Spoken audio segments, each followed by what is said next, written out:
Okay, letting Martha in. Hey, Martha. Hi. Hey, I'm sorry to hear about your family member that passed away. I mean, I saw it on Facebook, and I've been meaning to reach out and just share condolences. Oh, thank you. I appreciate that. All right, well, tonight's going to be fast and furious. We got 9 Yeah. agencies that are going to be joining us. So when I'm assuming that hopefully Cassie and whoever else shows up tonight. So it's going to be a long night. So is there a time that you need to, don't let Debbie in just yet, but if there's a time that you need to, use the restroom, take a bio break, whatever, feel free to do it. We are recording this. And so, yeah, I'll tell that to the other board member because we're going to be here. We're going to be here a while. Okay. So take care of yourself, and it will be recorded, so you can always come back. And I think we're doing a pretty good job of getting it up on our YouTube page pretty quickly. So, Okay. yeah, just wanted to let you know that. Hopefully, we get our. If not, we'll just start with us. But hopefully, we get the rest of the. I think it's. Is it Mark and Cassie tonight, Amy? I believe so. I don't know if Amy's. She started the recording, so maybe she's there. Well, sorry, what was the question? I was in the bathroom. Oh, that's what I was talking about. I think it's Mark and Cassie, right? Exactly. There is the other two. Cassie and Mark, you're correct. Okay, so we'll see if they show up here, and then we'll get. But if not, we'll just get started with who we have, because again, we are recording this, so they can always come back and look at it. But I'm assuming they'll show up pretty soon. Okay. So Debbie's already in the lobby, so we're gonna give it 2 minutes, right? Yeah, we'll start exactly at 6. No worries. Oh. Yeah, and I thought Christina was gonna be here today too, so she'll probably join us here in a second too.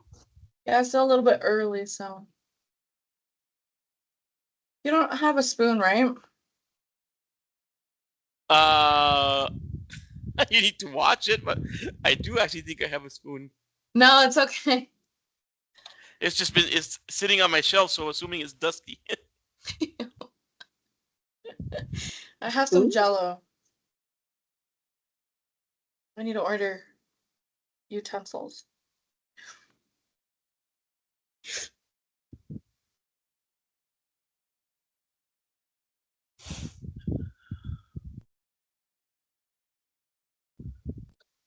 Who's Here's in the Cassie. lobby? Perfect. Cassie's in the lobby. I'm gonna let her in. So we need to change their names. So I'll change Martha's name real quick. I'm gonna rename her. Oh wait, it's not letting me rename her. No, they have to do it. Oh, that's right. Because in Zoom I could rename you, but I can't rename you in Teams. ooh, I don't even know how to. How do I do it? I have no idea how to do that. Actually, we may not be able to do that. Why are we changing our names? Are we? Well, typically, I would just put your title, like. Oh, okay. Like Martha has board member on her title. Oh. But I don't know how to do that in Teams, to be honest. All right. I thought maybe the FBI was after us, so we were changing our names. I just kind of want to get your titles in there as a board member. Like I would put Martha vice chair, board member.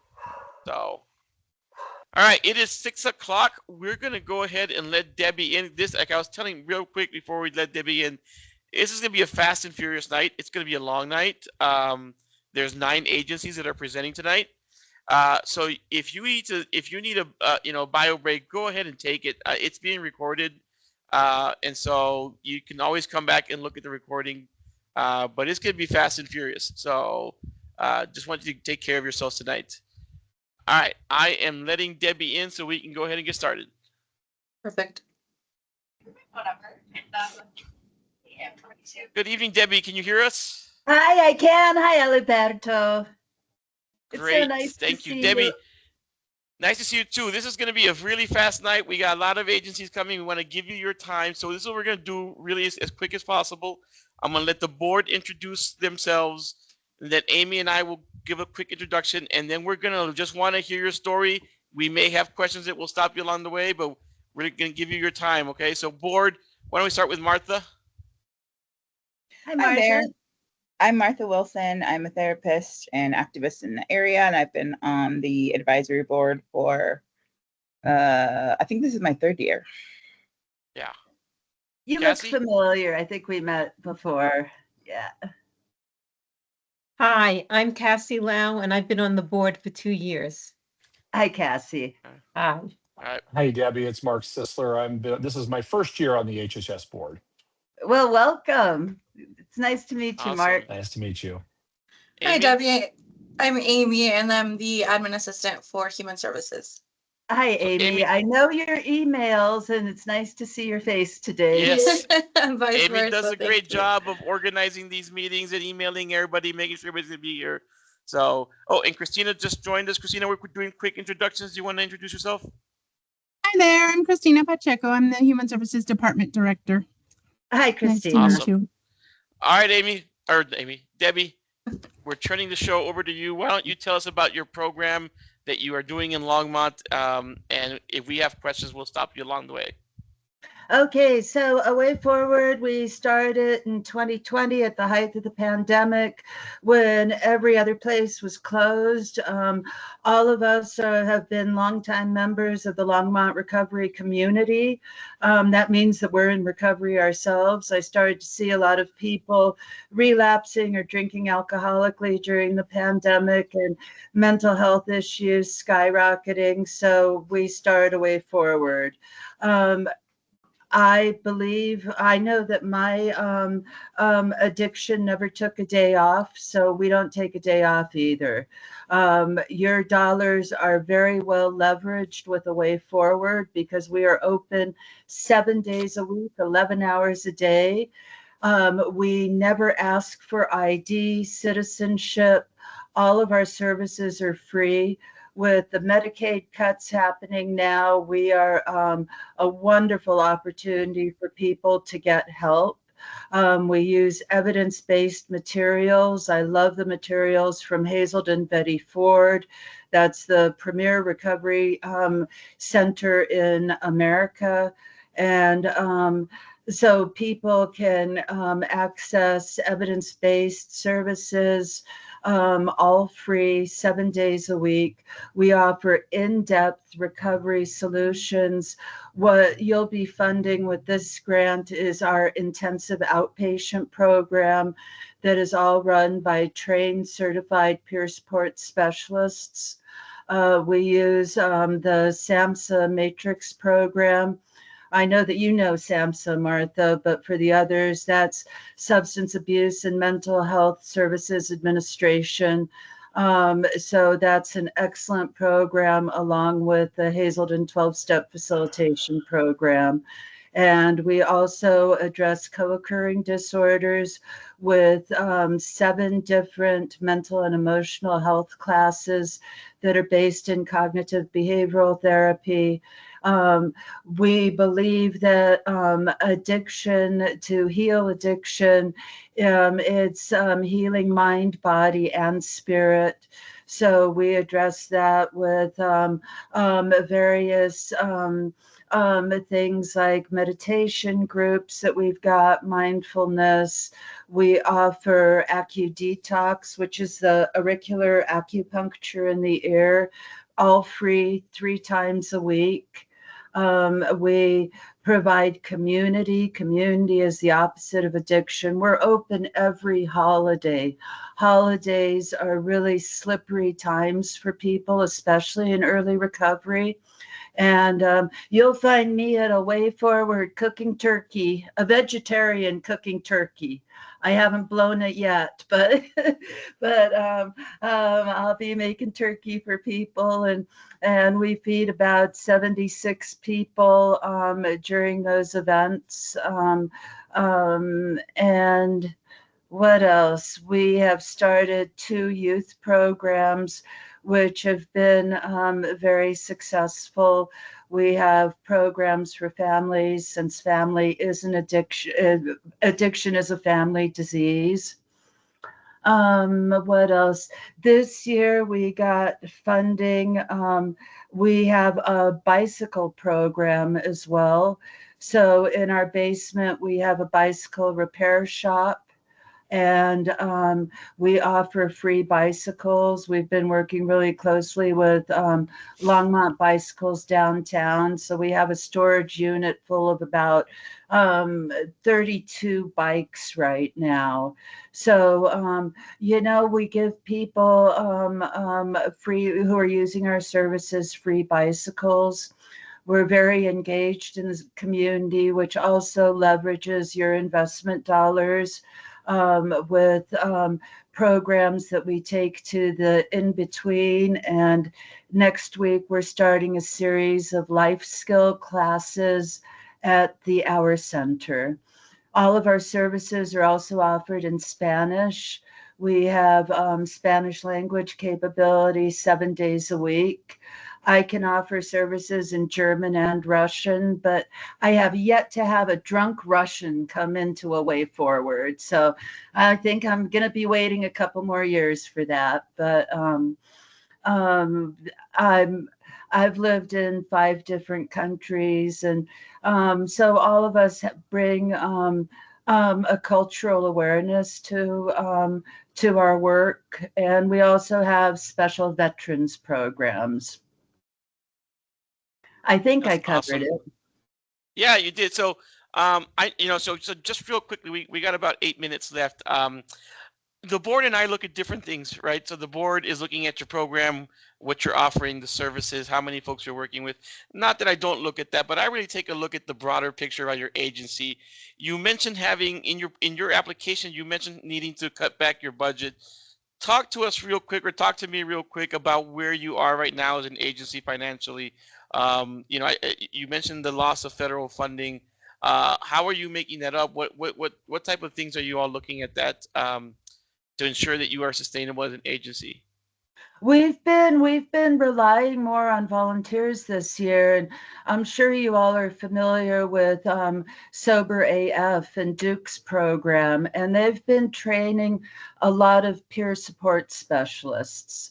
So people go through that training, and then they need 500 hours of clinical work, for lack of a better term. We are not a clinical program, but you all know what I mean. And so we've been relying more on volunteers this year. But I think that we are well positioned coming into next year for funding, and I have no doubt about our sustainability. Okay. Any questions from the Answer board? your question, Alberto? Yeah. So right, what you're looking at right now is more of the in-kind, increasing the in-kind support, and not necessarily the monetary support. You said it so much better than I did. I've been doing this for a long time. So I totally understand how nonprofits need to sometimes focus stronger on the in-kind. Cassie, Mark, or Christina, any questions about the program itself? Yeah, Debbie, this is Mark. Hi, Where Mark. is your location, Debbie? We are right downtown at the corner of 6th and Terry. So Okay. we're 1 block from the main bus stop. We're right across the street from Clinica. So easily accessible. We're handicapped accessible. We're in a historic home in downtown Longmont. So it's very welcoming. People, I hear the comment all the time that people feel so comfortable walking into the yellow house with the white picket fence. Debbie, one other question, and then I'll let the other board members ask. As far as the number of people that you serve that are from Longmont, are they all Longmont? Do you have people coming from outside of the city? How does that work? And how do you is it tracked? I know that you don't check IDs, things like that. How is that monitored? Yeah, I want to say somewhere between 75 to 80% of our clients are Longmont. We have people from Fort Collins. We have a handful of people from Broomfield. We have people from the mountain communities. We'll serve anybody. Okay, thank you. Yep. So my question is, do you serve the same people pretty much over and over, or do you have a lot of influx? And I mean, I know that's a broad question, but So just looking at our contacts so far this year, we've had almost 11,000 contacts, and of those, 514 are unique. So that sort of speaks to the no, repeats. that's Yeah, a great statistical answer. Thank you. you're welcome, Cassie.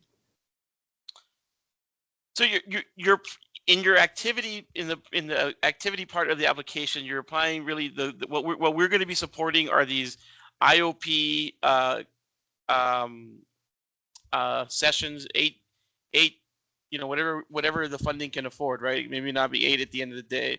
4 morning groups, 4 evening groups, and it's great. It says you have 60% of those. Is that kind of based on historical? Just 60% of folks report maintaining sobriety? That's based on surveys that we give people approximately every 6 weeks, and self-reported. Okay. So Well, that's yeah, great to hear, though. I mean, 60% is pretty. It's a pretty decent number of people staying. And okay. All right, we got about 3 minutes left. Any other questions for Debbie? I had a question about how you all work with people who have like open child welfare cases, like the interplay between the two, because I feel like that's the biggest reason for involvement here in the Boulder County area. Yeah, it's a huge reason, Martha. So you're talking about CPS, right? Yes. Yeah. We have quite a few people who are involved with CPS. I am not proud of it, but 19 years ago, I was one of those. So I have that lived experience as well. I got a DUI with my 2-year-old in the car. And so I understand what the people who are involved with CPS are going through. We work closely with the caseworkers as well. So you support them you support your clients through the process, is what I'm hearing? Absolutely. Absolutely. Awesome. That's a great question. Like, I'm only asking because I was just looking at the numbers to see if you guys could get core funding, but I didn't see that as a potential option. That's interesting. It's not something that we've been tracking, like what percentage are. That would be something that might be good to start tracking. Yeah, because you mentioned in that. your application you track folks that are unhoused. You have some other demographics that we don't necessarily ask for that you're tracking. Mm-hmm. So, okay. All right. Well, we got about a minute. Any last questions for Debbie? Thank you so much for sharing your story and the great work that you do. Again, this is being recorded, and anybody can see it on the City of Longmont YouTube page. And it's great for you a chance for you to share the stuff you do. Okay, great. Hey, thank you so much. I really appreciate everything that all of you do. All right. Thank you very much. Okay. Have a great night, Bye. Debbie. You too. Debbie. Bye. All right. So we have Lynn in the, okay, we're letting her in. And Kristen, are you with Lynn and Kristen, are you both together with Autism Yes, we are. Society? Perfect. Yes. All right. And Kristen looks like she has frozen. Not sure if she can hear us or not. Okay, she might be trying to get back in. All right, so we're gonna go ahead and get started, Lynn, because it's a long night, and we want to make sure you get your 50 minutes. What we're gonna do very quickly is I'm gonna let the board introduce themselves. Then staff will introduce ourselves, and then we're going to turn it over to you, and we want to hear your story about the program you're doing in Longmont. This is you got funded last year, so we'd love to know how it's going, and then we may stop you if we have questions along the way. So, board, why don't you go ahead and introduce yourselves? Hi, I'm Martha Wilson. I am a local therapist and activist in the area, and I've been on the board for 3 years. I'm Cassie Lau, and I've been on the board for 2 years. I'm Mark Sisler. This is my first year on the HHS board. Hi, I'm Amy. I'm the admin assistant for Human Services. Hi, I'm Christina Pacheco. I'm the Human Services Director for the city. And I work under Christina as a Human Services Program Manager, and I help facilitate this process. Lynn, we're going to turn it over to you. Tell us what you're doing in Longmont, what you're wanting the money for, and we'll stop you if we have questions. Absolutely. We are running in-person support groups for parents of folks with autism and for adults on the autism spectrum. We have been meeting once a month, and it's been really popular. It was about 25 people in the first group, and then it's grown and gotten smaller depending on the time of the year. It got smaller in the summer, but it's been really, really needed and is becoming more needed, as you can imagine, this year as things are changing for folks. We are also developing a Spanish-speaking support group, which we are really trying to put together. We would prefer that it was in person. The person that we'd like to pay to run it would prefer that it's in person. And unfortunately, we've had feedback that that would be a somewhat of a risk for us to do. So we're trying to, not for us, but for the folks that would like to go, because we'd like to advertise it in Spanish, make it very clear that the group is in Spanish. And we've gotten a lot of feedback that people are not sure if they would be safe if we put that out there. So right now we're thinking of starting that online and then possibly moving to a social situation where people could come and go, not necessarily have like we will be meeting from 6 to 8 at this particular address, but that people connect socially and then do support online that would be longer in Spanish. Did someone have a question? I'm sorry. So go ahead. Okay, great.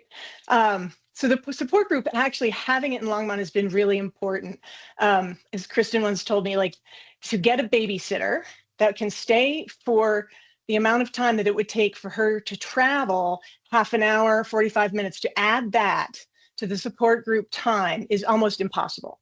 Also, the ability to get home right away if something goes wrong is really important. So being able to have these in Longmont, but not in Boulder, not in Lafayette, not in Erie, but actually in Longmont has been the most popular part of the group, because parents who have autistic children really are limited in their ability to leave home, and they're very isolated.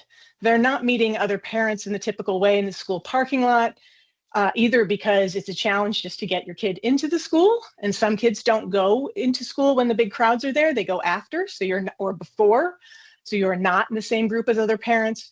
They're not meeting necessarily in the park, and because their kids don't play in the typical way, or might be aging out of certain areas in the park, even though they still enjoy maybe playing in the sandbox, but they're 12.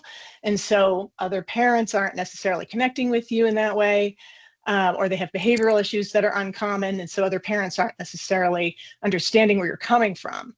And Kristen actually can tell a story about her son who made a friend at one of our support groups, or actually the parent connection, which is really important. Absolutely. And I apologize for my technical difficulties earlier. So I'm Kristen Edwards, and thank you for having me tonight.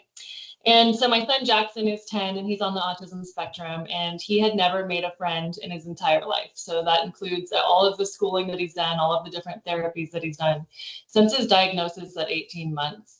And you know, I met another parent whose 13-year-old also had not made any friends their entire lifetime, and because of a Longmont parent support group. And so, as Lynn was saying, you know, a big issue for a lot of us parents is that we either have respite care that is limited that we can use, throughout the week that maybe we can go use for grocery shopping or something like that. But we don't have an unlimited amount of hours to use to have a babysitter to watch our children during, whether it's a support group or doing something for ourselves in any capacity. So having the ability to have a Longmont specific support group has been really helpful for parents like myself who just have such limited time to get to a support group, engage in the support group, and then get home to our children and, again, babysitters. But again, because of that group and, this mom had expressed that her child did not have a friend, and our kids ended up connecting. We ended up meeting outside of that group. And for the first time ever, a 13 and a 10-year-old finally have each other as friends, and it's been really meaningful. So that's just on a personal level, it's very meaningful. But online groups are great. They don't give you the real relationships that, getting those in-person support groups can have. When practical information is shared about navigating school systems or IEPs or, sharing strategies for a tough day or tough behaviors, it's really imperative to have, one-on-one parent support. It's a really isolating feeling a lot of times to be a parent of a special needs kid because you get left out of a lot because of behaviors or just because it's challenging for your child to be able to go places. And it makes it so that it's tough to reach out for help. And so having a free support group for parents that's close by, that they can go access help and just make those connections. I mean, some of them have really been so meaningful that tears were shed and people felt finally less isolated and just had that like community connection that is lacking otherwise. And so I could go on about it forever, why it's been meaningful for my family in particular, but just know that it really makes an impact and that this funding has a ripple effect throughout these kids' lives, because otherwise we just don't get to make those same connections that other families and parents get to make.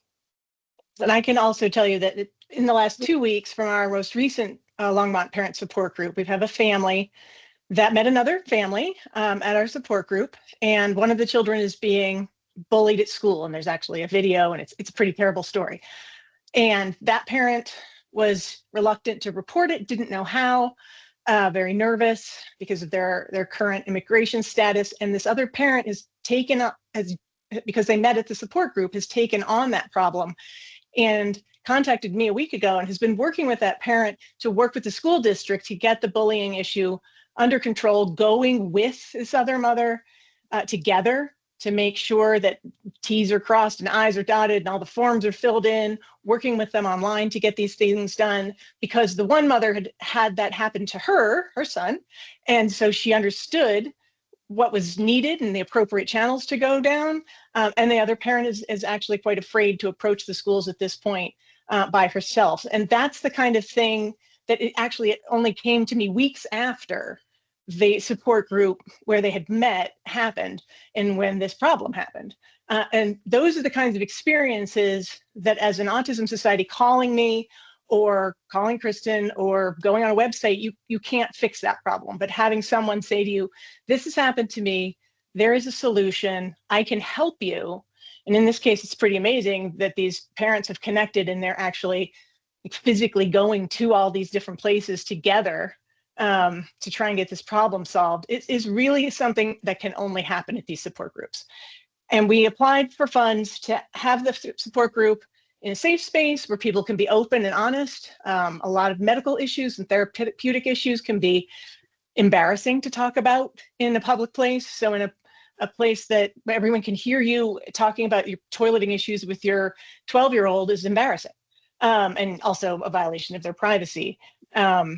Having, the ability to cry and to feel like someone sees you and understands you and give you a hug is super important. But we also need to be able to feed people, because it's, again, like Kristen said, imagine the amount of time that it takes to try and put together dinner, leave, go do this thing, and then come home is a lot. And so when people can come and relax and eat together and sit and talk, it makes a huge difference in their lives. So the program you funded last year is huge. We have about 32 people right now on our mailing list. We have people who are changing their work schedules to go to this meeting. And so it's really important. The Spanish speaking group, the person who would like to facilitate that, who's going to be facilitating it, she says she has about 12 different people that would like to be able to connect on that level. Ideally, we would split it out age-wise, 2 or 3 years old to 11 or 12, and then 12 to 20, and then 20 and up, if we could, because the issues are very different between, being first diagnosed at 5 and being 14. So Lynn, I'm gonna stop you there real quick because we have about 4 minutes left, and no problem. I want to know if the board has any questions for Lynn or Kristen about the program that they're applying for. If not, go ahead, Mark. Lynn, just a question, and sorry if you went over this. I was writing a lot of notes. You were going over a lot. So the funding that you're applying for this year, this next year, is it to sustain and grow, or just to sustain, or is it going to be the Spanish speaking plus sustaining the other program in Longmont? Ideally, it is to sustain and grow. Even if we could split young childhood to teen and then teen to adult, in both cases, Spanish speaking and English speaking, that would be a huge impact, because preparing a kid for school is far different than preparing a kid to have housing and a job, and or for even you dying, which is a whole nother thing. And as people get older, that's something that they need to connect on. So yeah, ideally we would be growing and splitting those groups out by age.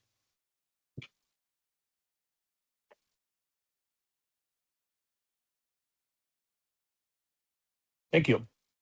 Okay. All right. So I have one quick question, and it's probably in the info, but how diverse is the group you serve socioeconomically? Oh, it's very diverse. A lot of these families spend the majority of their funds on therapies and specialized things that you need in your house, ranging from anywhere from a trampoline to weighted blankets and all these things. So we offer these groups for free because this is something that taking care of themselves, parents will not pay for. And we know that that's true. They will give all of their finances to their children. So we have folks in there of all different kinds. We don't ask people what their financial status is, because we just really need them to show up. And these folks are very low bandwidth. They have a lot on their plate. So we just welcome in everybody. But we do know from several folks that do shift work that have requested groups at specific times, or requested from me their validation that they are actually going to a support group, that we have folks of all kinds in there. Thank you. Sure. All right, we got 2 minutes left. Any other questions for Kristen and Lynn? All right. Great work. It's great work that you guys are doing. It really is. It's very needed. Yeah. Yeah. It is. It's becoming more needed by the day. And we just really appreciate that you had trust and faith in us to get this together last year. We didn't realize how quickly the people were going to respond. Within the first meeting, the whole thing just blew up. So we really appreciate, giving us the chance to do it. All right. Well, thank you so much for spending 15 minutes telling your story and answering our questions, Lynn and Kristen. We appreciate you, and have a great rest of your night. Thank you. You too. Thank you. Thanks. Bye. All right. Frank is in the waiting room already. Good. We keep going. Gonna fly through tonight. Hey, Frank, can you hear us? I can. Can you hear me? Yes, and now we can see you.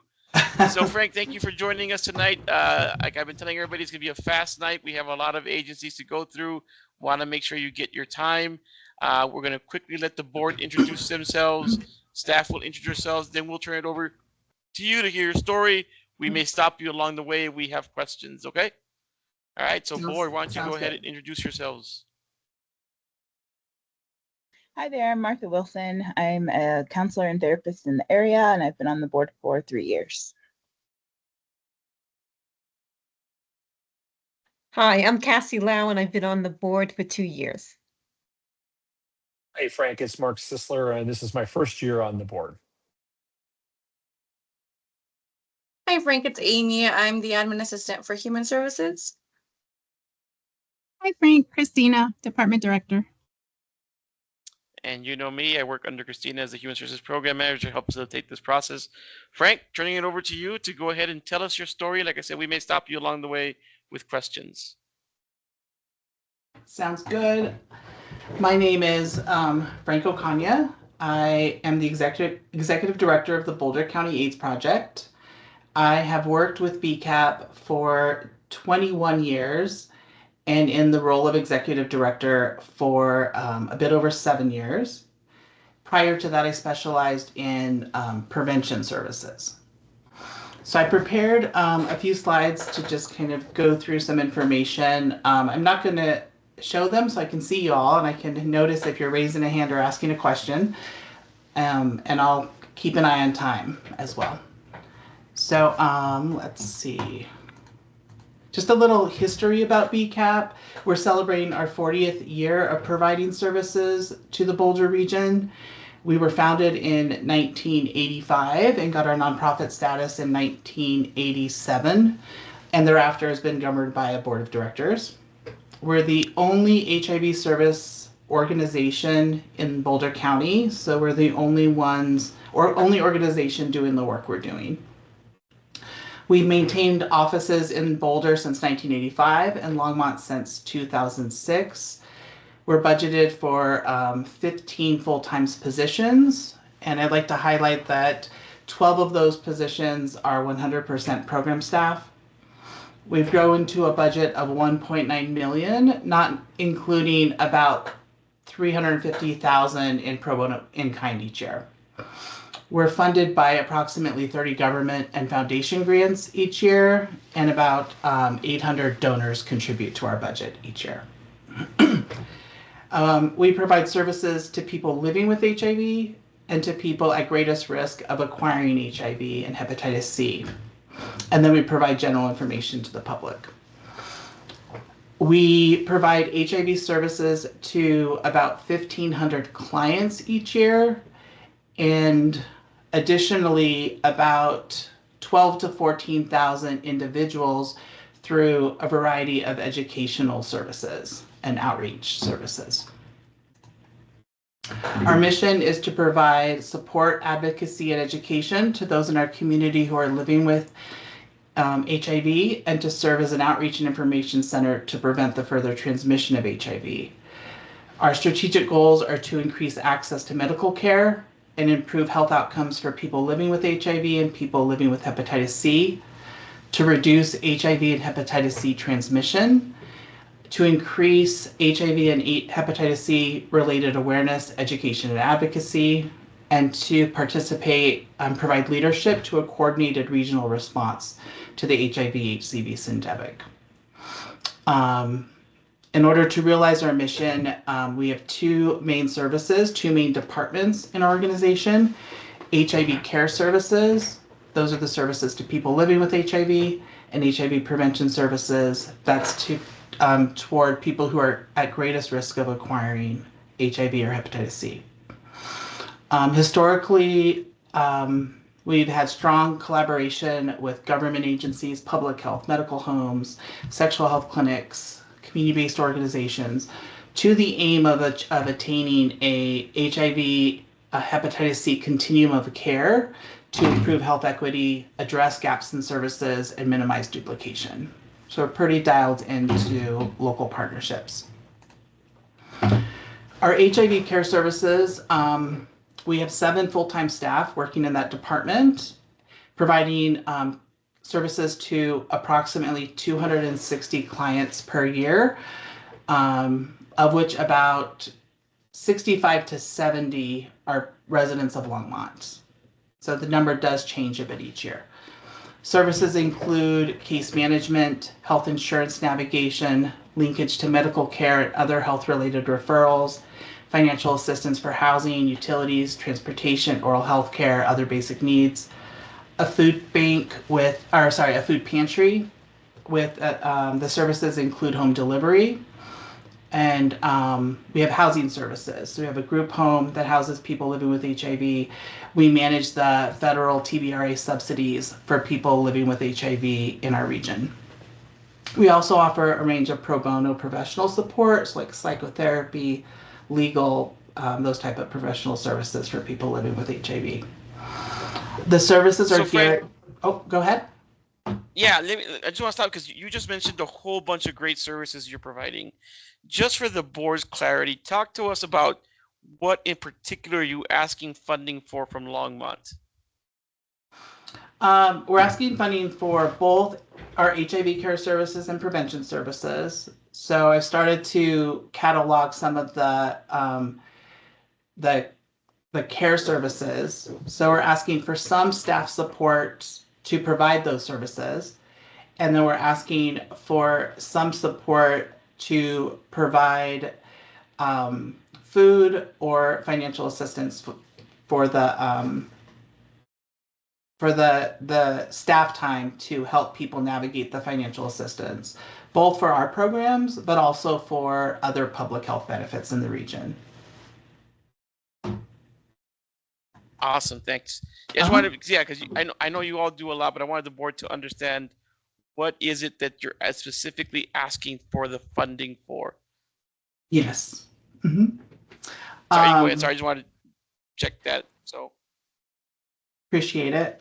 Our goal in working with people living with HIV is to help get them on health insurance, access an HIV care specialty doctor, so stay in medical care, get on medication, have the supports to adhere to their medication so that they can get an undetectable viral load, which is very low levels of HIV in their body.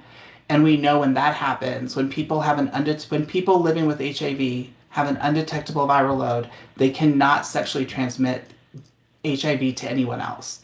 So that helps keep HIV lower in our community. So I'm going to move on to prevention services. So our prevention services have 5 full-time professional staff providing services to thousands of folks each year. The goal is to raise HIV and HCV awareness, decrease transmission, reduce stigma. The services include testing services for HIV, hepatitis C, sexually transmitted infections, gonorrhea, chlamydia, and syphilis. It includes counseling, linkage to medical care, and referrals for health-related services and basic needs. We're the only entity and nonprofit in the region providing these services at no cost to the people who access them. We also help with post-exposure prophylaxis and pre-exposure prophylaxis, screening and navigation for people at risk of acquiring HIV. Essentially, that's helping folks get on medication that is preventative in nature. So if somebody is on HIV medication, also referred to as PrEP, and they get exposed to HIV, they will not acquire HIV. And then also we help people who may not be on PrEP, maybe didn't use any protection methods. They're concerned they got exposed to HIV. We can help get them on PEP within 72 hours of their exposure. And if we can help them get on that medication, then they won't acquire HIV. We have harm reduction services with harm reduction, syringe access, and overdose prevention services. So a lot of wraparound services for people who use and inject drugs, many whom are experiencing homelessness, almost all who are low to no income. In the community, we're providing educational presentations, mostly to middle and high school students. We're doing a lot of outreach education at community partner events. And we do take our testing services to 15 offsite locations in the region, 5 of which are in Longmont. We also have a program called Atlas, which is a peer-based program for men who have sex with men. We do a lot of work with that population because men who have sex with men are still the subpopulation with the highest levels of HIV incidence and overall HIV prevalence. So in this application, we are requesting $15,000 in funding for our HIV care and prevention services to reach 250 City of Longmont residents, and specific to providing case management and health insurance navigation services to 60 people living with HIV who are clients of the service, who are Longmont residents. We also aim to provide testing services for HIV, hepatitis C, and STIs to 65 City of Longmont residents who are at greatest risk of getting exposed to HIV and are acquiring HIV. And then harm reduction services to 125 people who use and inject drugs who are living in or residing in Longmont. Those services will give them access to overdose prevention, like Narcan to avoid opioid overdose, drug testing strips to test for xylazine and fentanyl in their drug supply, and then wound care supplies and supplies so that they're not sharing in their use, which would otherwise lead to more transmission of HIV and hepatitis C in the community. So we got about 4 minutes left. Just want to make sure if there's any questions from. By the way, great presentation. Thank you for all the data. I thought that was really good, all the information. But does the board have any questions for Frank on the program? Oh, go ahead, Cassie. So, yeah, nice presentation and thanks for your work, but you lost me a little bit with the numbers. So was the 250 the total amount of people, and then you had the 125 and the 60, or breakdowns of the 250? Yeah, the 250 are reflective of clients that we're providing services to. We do reach a lot more contacts with our prevention services in the City of Longmont, but the folks that we're prioritizing in this application are clients who are receiving ongoing services. Okay, so yeah. And I just want to clarify, did you say that 5 of the 15 outside locations are in Longmont? Yeah, so we bring every 2 weeks or every month our testing services to community partner locations. And we have 15 that we go to regularly. So in Longmont, we go to the Behavioral Health Group, Boulder County Public Health at the Hub, El Comité de Longmont, Hope, and Longmont Community Treatment Center. And several times in the year, we test at Walgreens off Main as well. Okay, thank you. Mm-hmm. All right. Any other questions for Frank? All right. If not, Frank, you did a good job keeping that time and providing relevant information. Appreciate it. Thank you for the work that you all do here in Longmont and around the county. And yeah, have a great rest of your night. Yes, and thank you for your service as well. And you're investing a lot of time to support local nonprofits. So very grateful to you all. Have a good night. Thank you. All right, thanks. All right, we keep moving forward. We actually have our next agency in the lobby. I'm assuming this is Rocky Mountain Equality. We're gonna go ahead and let them in. I actually think that Kelsey Parker is part of Boulder Valley Women's Health Center, but I'm not seeing anyone for Boulder Pride. Did they confirm they were going to be here? I think they did. I thought I saw something, right?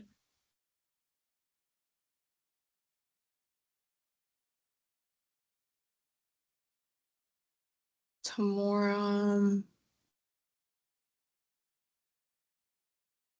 Chris Castañeda, he was sent the invite, but I'm not seeing him. So we're gonna have to figure out.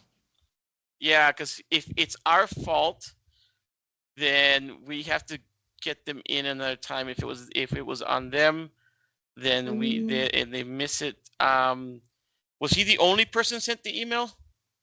So Tamora responded to me and she said that she can't make it, but Chris is happy to. She CC'd him. I said, thanks for letting me know. And then he's on the invite, so I think we should. I will email him and then we could start with the next one. Okay, so yeah, because if you got confirmation from them that they were going to be here, then that's on them. And so just so for Mark, who's not been here, if like I said, if we've made the mistake, we will allow them. We'll get them in the Saturday one. If it's a mistake that they made and they didn't come, then they will not be considered. We will not be considering their application. That's typically how it goes. Okay, so just wanted to let you know. Now we can, if he comes in a little bit later, that's fine. But basically, you know, that's how it goes. Yeah, they'd have to do their presentation tonight. Yes, because it sounds like Tamora did respond and said he was going to be here. All right, so let's let Kelsey Parker in. So you think she is with? So she is part of the Boulder Valley Women's Health Center, so we can just swap them. I'm emailing him right now, so maybe he could take, like, they could just swap times. Swap places. Was it just going to be Kelsey, or was she expecting somebody else? Why don't we let her in and ask her? Yeah, so right, we are. Let's just let her in and ask her. Savita as well. All right. Hi, Kelsey. Can you hear us? Yes. Can you hear me? Hey, so we had a situation where the agency before you, they got the email. Somebody responded that somebody's going to be here, but they have not showed up. Not sure if you could reach out to Savita to have her come in a little bit early. So we can go ahead and get started with your 15 minutes, if that was possible. We are trying to get hold of the other agency, and we'll just swap, or we'll figure something out. But yeah, that's the situation right now. Sure. I just texted her. I know she said she was about to log on anyway a few minutes ago. So perfect. Let's see if she can jump in. Yeah. Yeah. Thank you she's for jumping being on flexible. Now. Of Yay, course. Thank you for being flexible. We appreciate it. Absolutely. While we're waiting for Savita, I'll just say my name's Kelsey Parker. I joined Boulder Valley Health Center about 2.5 months ago as the Director of Community and Donor Relations. So new to the role, but definitely been a long time advocate and ally. So I'm happy to join the team. And Savita's here. Hi. Sorry, I have a Minecraft background. Yeah, no worries. Well, first of all, I want to thank both of you for being flexible. We have a situation with the agency before you not showing up. We're trying to figure that out. So we appreciate your flexibility in being here. So we want to make sure you get your 15 minutes. What we're going to do really quickly is I'm going to have the board introduce themselves, have staff introduce ourselves, and then we're going to turn it over to you and ask you to tell us your story about what you're doing in Longmont, what you're asking for the funding for, and just want to hear from you. So let's start with board. Hi there, I'm Martha Wilson. I'm a counselor and activist in the area, and I've been on the board for 3 years.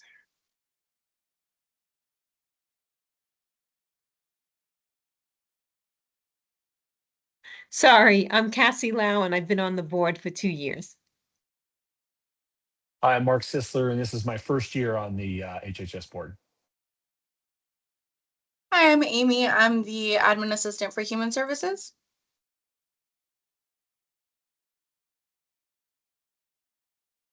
Christina? Couldn't find my mute. Hi, I'm Christina Pacheco, Human Services Director for the city. All right, I'm Heriberto Mendoza, City Longmont Program Manager, Human Services Program Manager. Kelsey, Savita, we'll turn it over to you. Tell us about what you're doing in Longmont and what you're asking funding for. So, and I think I missed the first part, but I'm Savita. I'm the CEO and the Chief Medical Officer at Boulder Valley. We have really started to do a lot of inreach into communities, especially with the current landscape that's going on around all of us. knowing that we're seeing more and more patients who need support. So we've expanded our navigation team. And one of the things that they will be doing is in reaching into the Longmont community, meeting with places like our center and other places. We're open to any suggestions as well. But meeting with them to make sure they know who we are, the funding resources that we have, and the abilities that we have to get people connected, not only to the healthcare that we provide, that you all know that we have done for 52 years, but also getting them connected with any food issues they might have, housing, workforce support they might need, or anything else. So we're evaluating our patients not only for healthcare needs, mental health needs as well, because we do screening for those things, but also we have a system by which we evaluate and then meet with the patients one-on-one on site and help them get connected with resources, which there's more patients than ever that need those connections than we've seen before. It's new for us to have so many people in need of not only assistance with getting the healthcare they need, but also just with day-to-day living. And we're here to jump in and kind of expand to be able to support our patients, especially those from Longmont.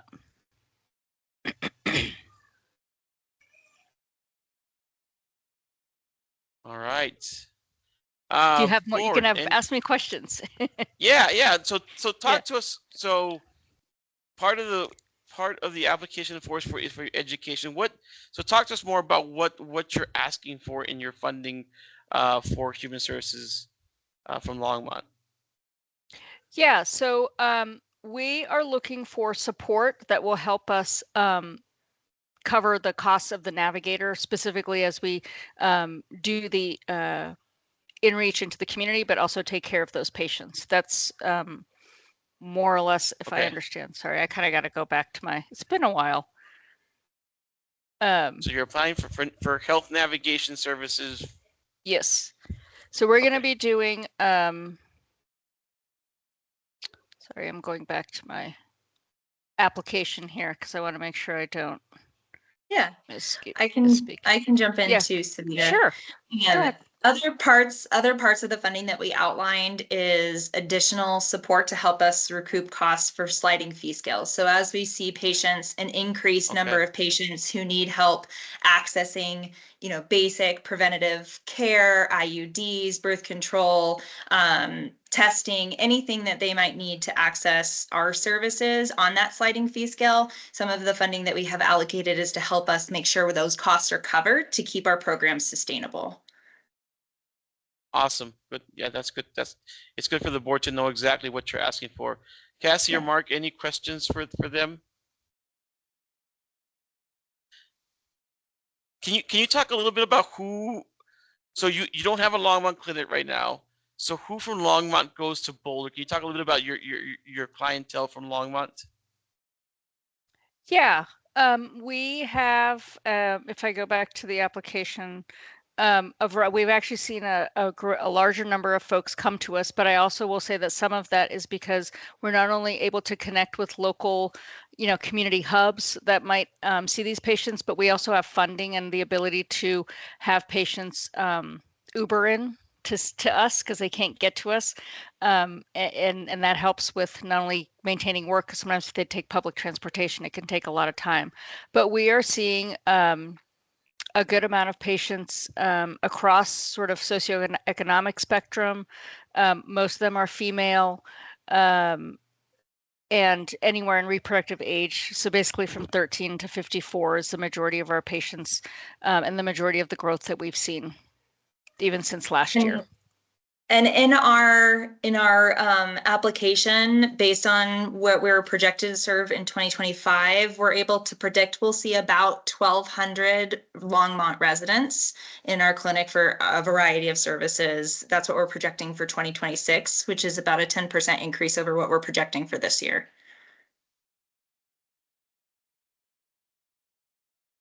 Okay. Awesome. Any other questions from the board?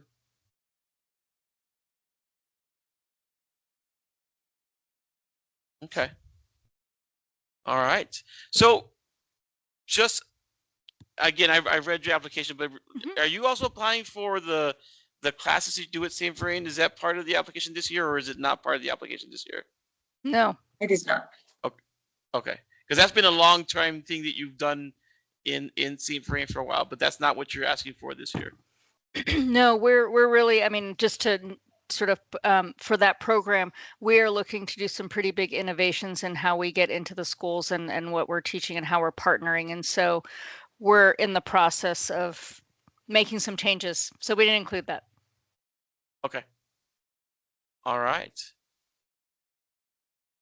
If there are no other questions, and again, if the board has questions later on, I can always email.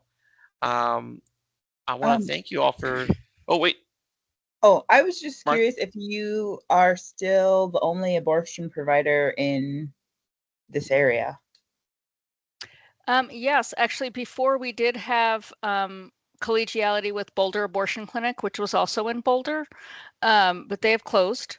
And so now we truly are the only abortion clinic in the immediate area. There is a Planned Parenthood in Boulder, and they do provide medication services, but we are the only one that's there that right now that's doing surgical in-person, in-clinic procedures as well.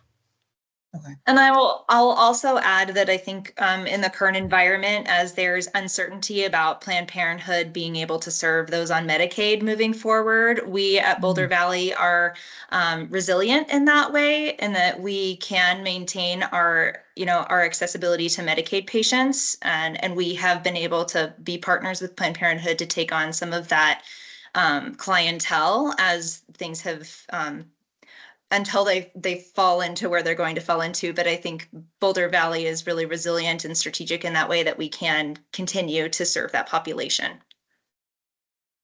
And even though, I guess I'll add to that and just say, even though our federal Title X funds are drying up, because that's the direction I think the federal government seems to be taking with Title X, we do have state funding that is still coming through for us. And so we're just trying to cobble everything together again to make sure that all patients can get the care that they need.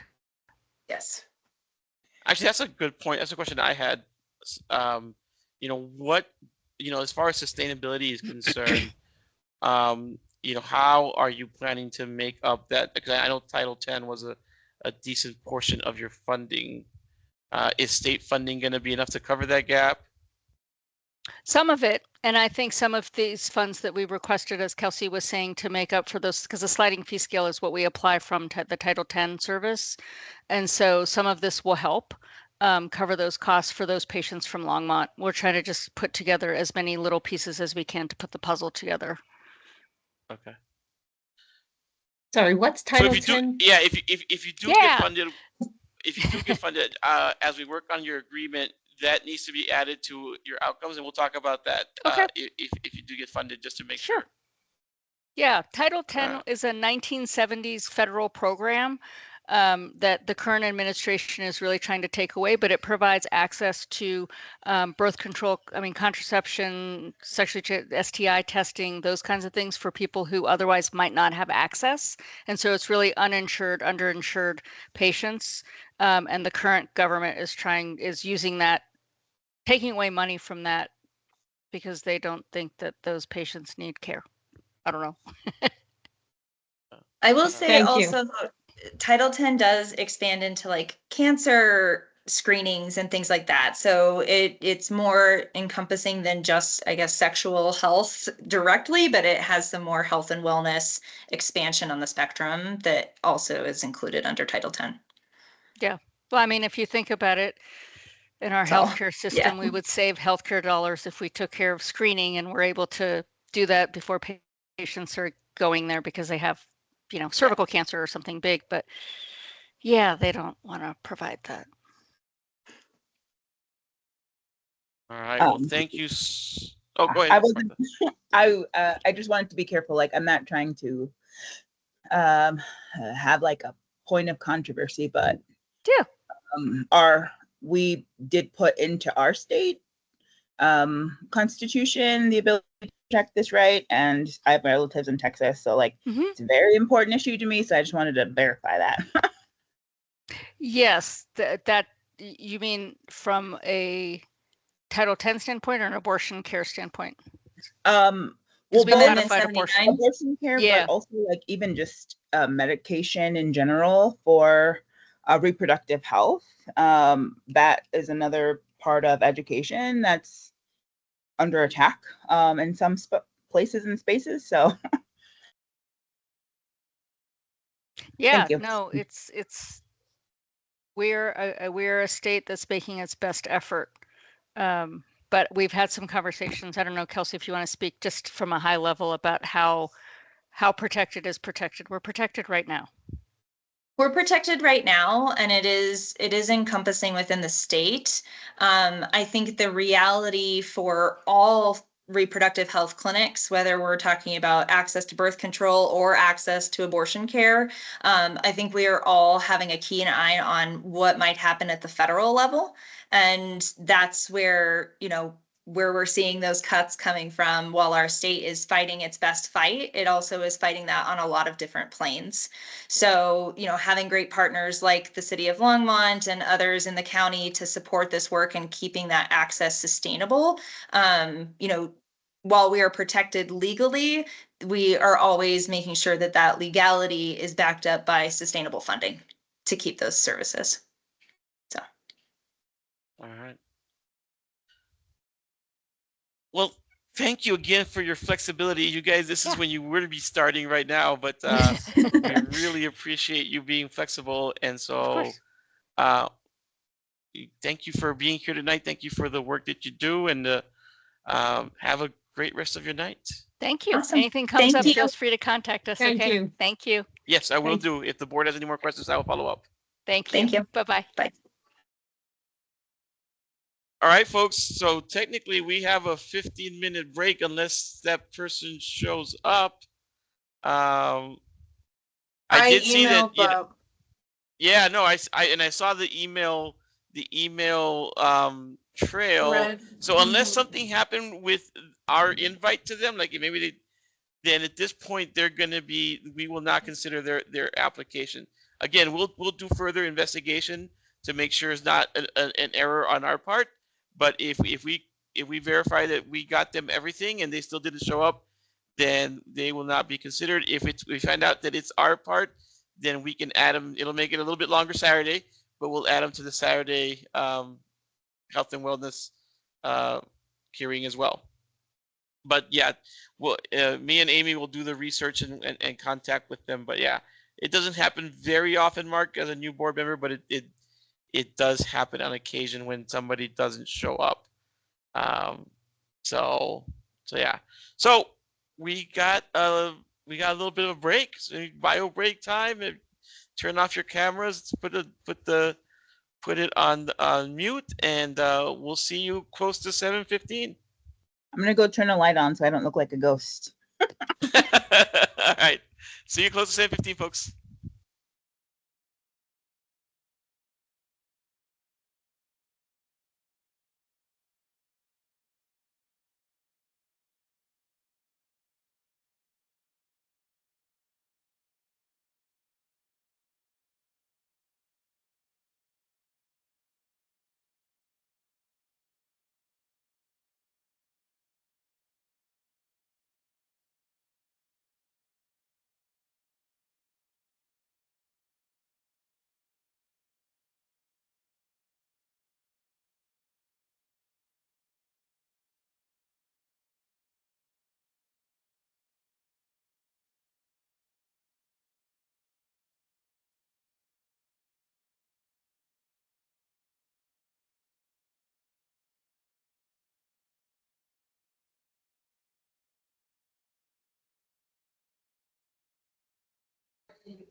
Hi, Chris. Hello. So, Chris, can you hear me? I can hear you great. Yeah, I was just texting and sending that last email. My sincerest apologies. We have our youth group right before this, and then I had a youth who just needed to get connected with some resources pretty consistently, so I was able to chat with them and make sure that they were all connected. Okay. That's fine. The important thing is you're here tonight because we looked at our thing. Amy and I were looking at it and we had confirmed. So here's what's probably gonna have to happen because we actually went ahead and did the agency before you. So if we'll probably do it, and I already gave the board a break, so a lot of board members may be on break right now. If they come back sooner, that'd be great. But if not, then you can come in. Um, our last agency is at 8. So if you could show up again closer to 8:15, and I will let the board know what's going on. That's probably what's going to have to happen. So we can review, so we can consider the application. Does that sound okay to you? That sounds great. I will make my way on home, and thank you again for the flexibility while I was managing a lot of different things today. All right. So as long as you get back here by 8:15, we will go ahead and let you in and review the application. Okay. Yeah, because I gave the board a break because we just moved them up. Yeah, we moved everybody up. So Sounds good. Thank you, Jen. So see you in about an hour. Okay. Bye.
All right, folks, if you can hear me, if we can get started again, I do have an update on Rocky Mountain Equity. See if Cassie and Christina can join us.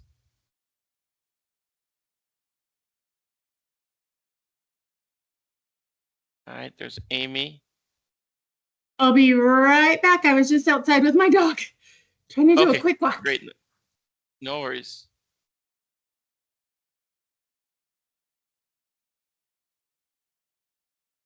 As soon as we get Cassie back, I can give you all the quick update.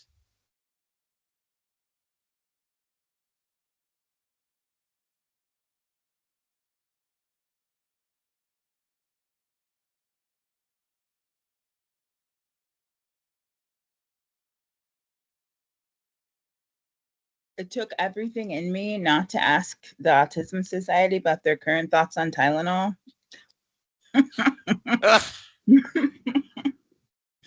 Oh, gosh. That would have been a conversation right there. All right. It's like I can push it some, but probably not a lot. Okay. All right. Sorry about that. My dogs don't understand these team meeting things. I know, right? They're like, we want to go out. So just a quick update. Chris did show up, and we told him he could come back at 8:15 because we skipped over. As long as they come, as long as they're the same night. We've had this happen once or twice. We typically do allow if it's the same night. If they don't come at all, we typically don't, because Amy and I went back and looked at the email trails and we did our part, right? But if it's the same night, we usually allow them to do it. And so I told him to come back at 8:15, and so we'll hear their application at 8:15. So with that said, I think both of the people in the waiting room, Amy, are for Community Roots. So we'll go ahead and get started to give them their time, and then hopefully Cassie will join us here in a second. But we'll go ahead and get started.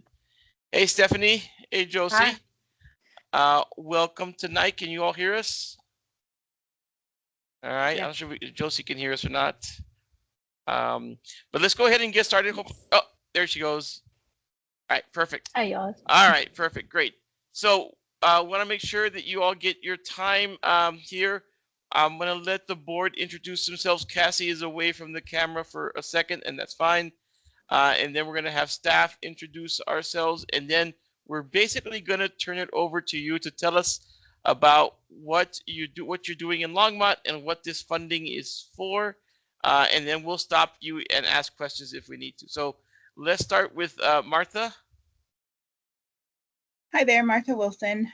I'm a counselor and activist in the area, and I've been on board 3 years. All right, Cassie's not here yet, Mark, so we can go with you. Hi, Mark Sisler. This was my first year on the HHS board. All right, staff. Hi, my name is, sorry, I had a timer. My name is Amy. I'm the admin assistant for Human Services. Hi, I'm Christina. I'm Human Services Director. I'm Eliberto Mendoza, Human Services Program Manager. I work under Christina to help facilitate this process. So, Josie and Stephanie, tell us about Community Roots Midwife Collective and what you're doing in Longmont, and in particular, what are you asking for this funding for? I can start.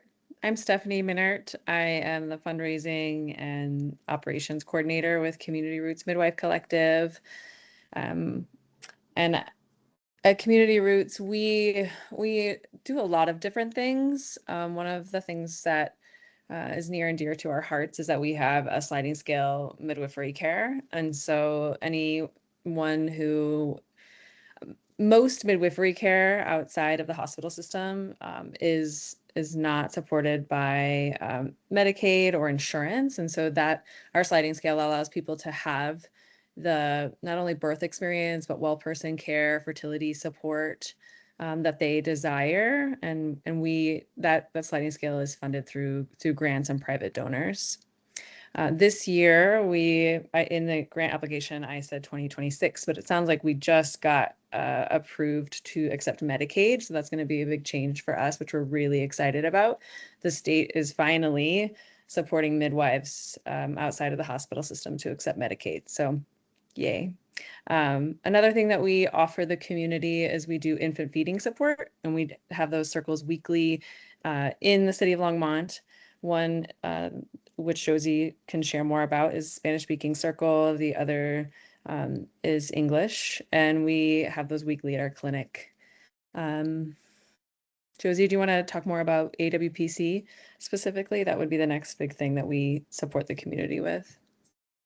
Yeah, absolutely. Thank you, Steph. My name is Josie Velez Freire. I also work at Community Roots Midwife Collective as the community bridge and the Ancestral Woman Postpartum Care Program Coordinator. One of the things that we've been doing for several years now in our community is offering closing of bone ceremonies, or cerrada de caderas as they're traditionally known in our communities.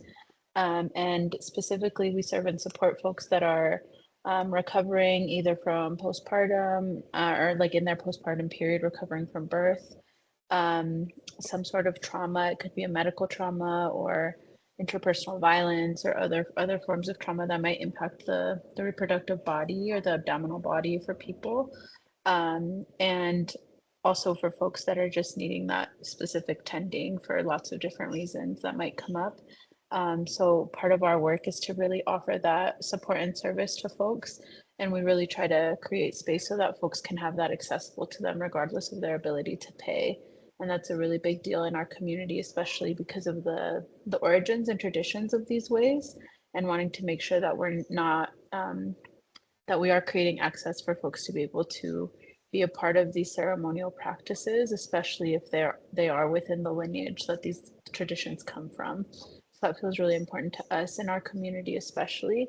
And the majority of the folks that we're serving in that space are in their postpartum period, and also sometimes recovering even from like pregnancy loss and other things like that that require really specific emotional, spiritual, and physical support as well. So that's one of the big layers of what we're doing with AWPC.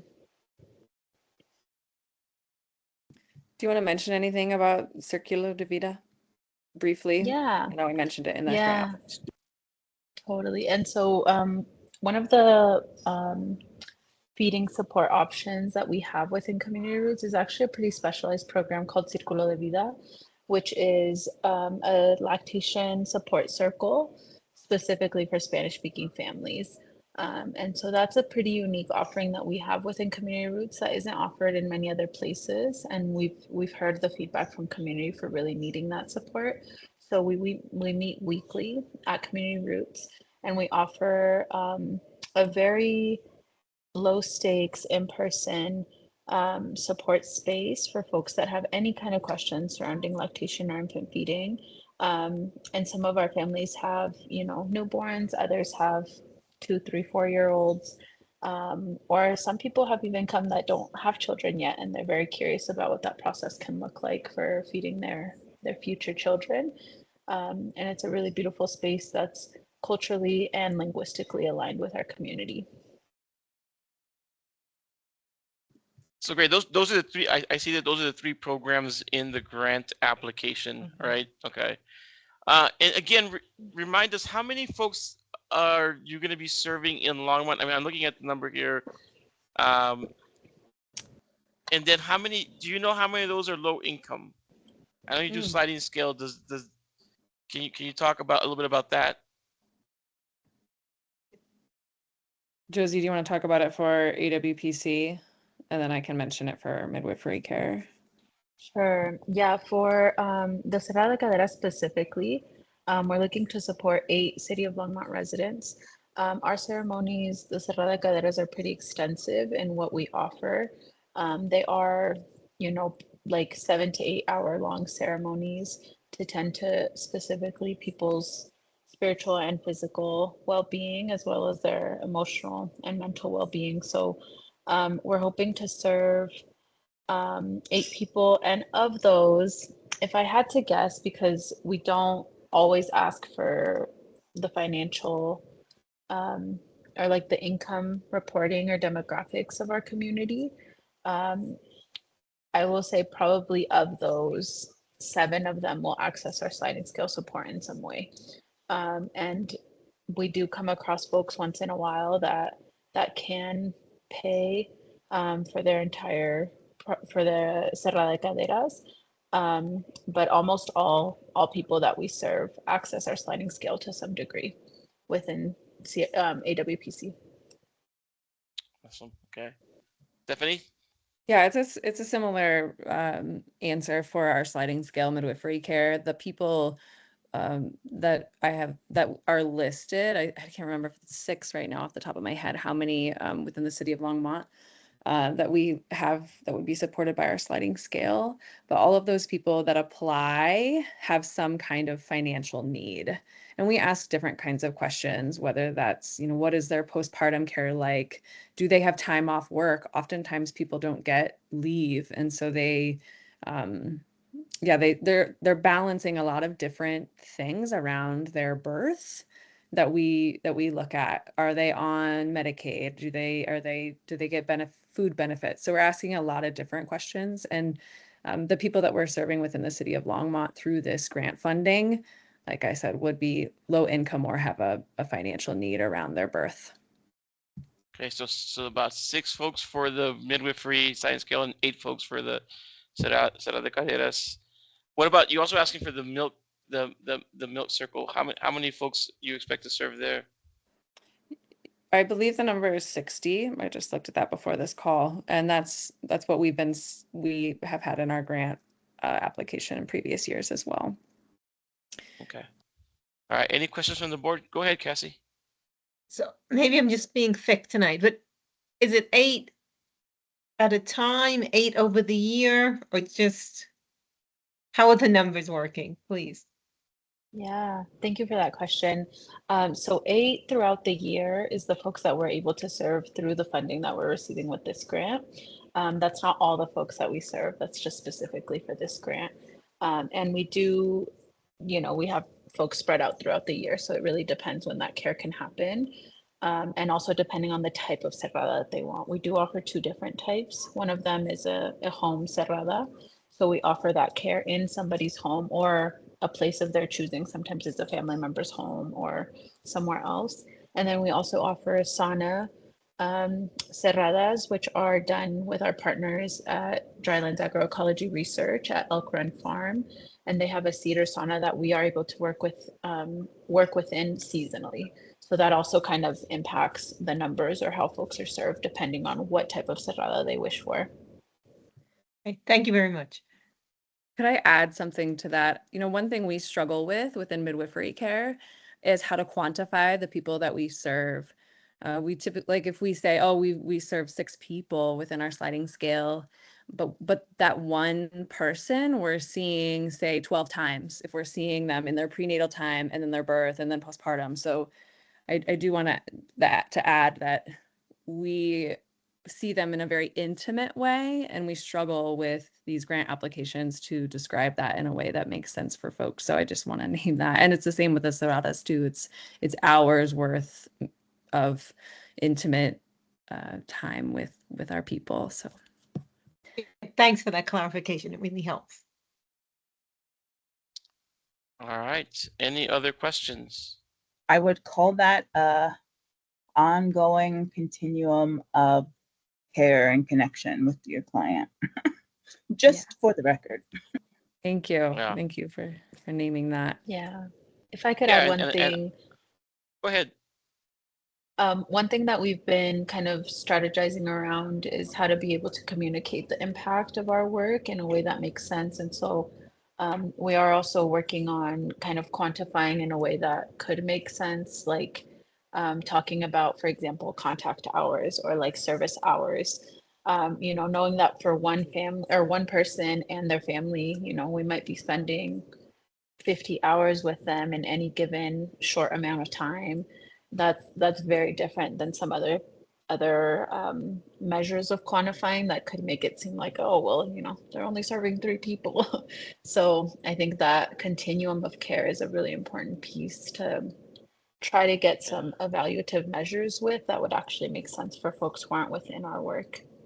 Oh, trust me, we've had the discussion about, there are services that are, kind of more touch points and like what we call the inch deep, mile wide, and there are services that are the, inch wide, mile deep. I think what's important though is, what kind of outcomes are people having?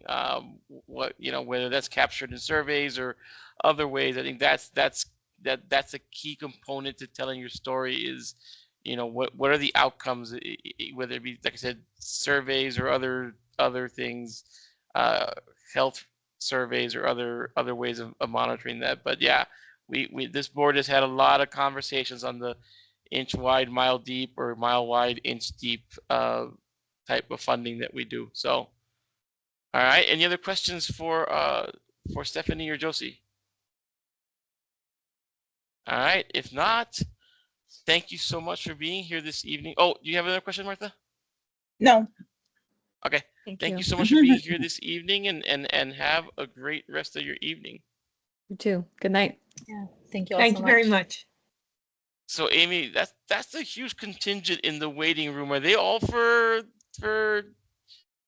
Everyone but Wendy. Wendy's part of El Centro Amistad. Okay, all right, good. That's a lot of folks in the lobby. So They I invited just a wanted lot to of make people. sure. I'm gonna go ahead and put them in. That's a lot of folks. All right, so let's let Imagine in then.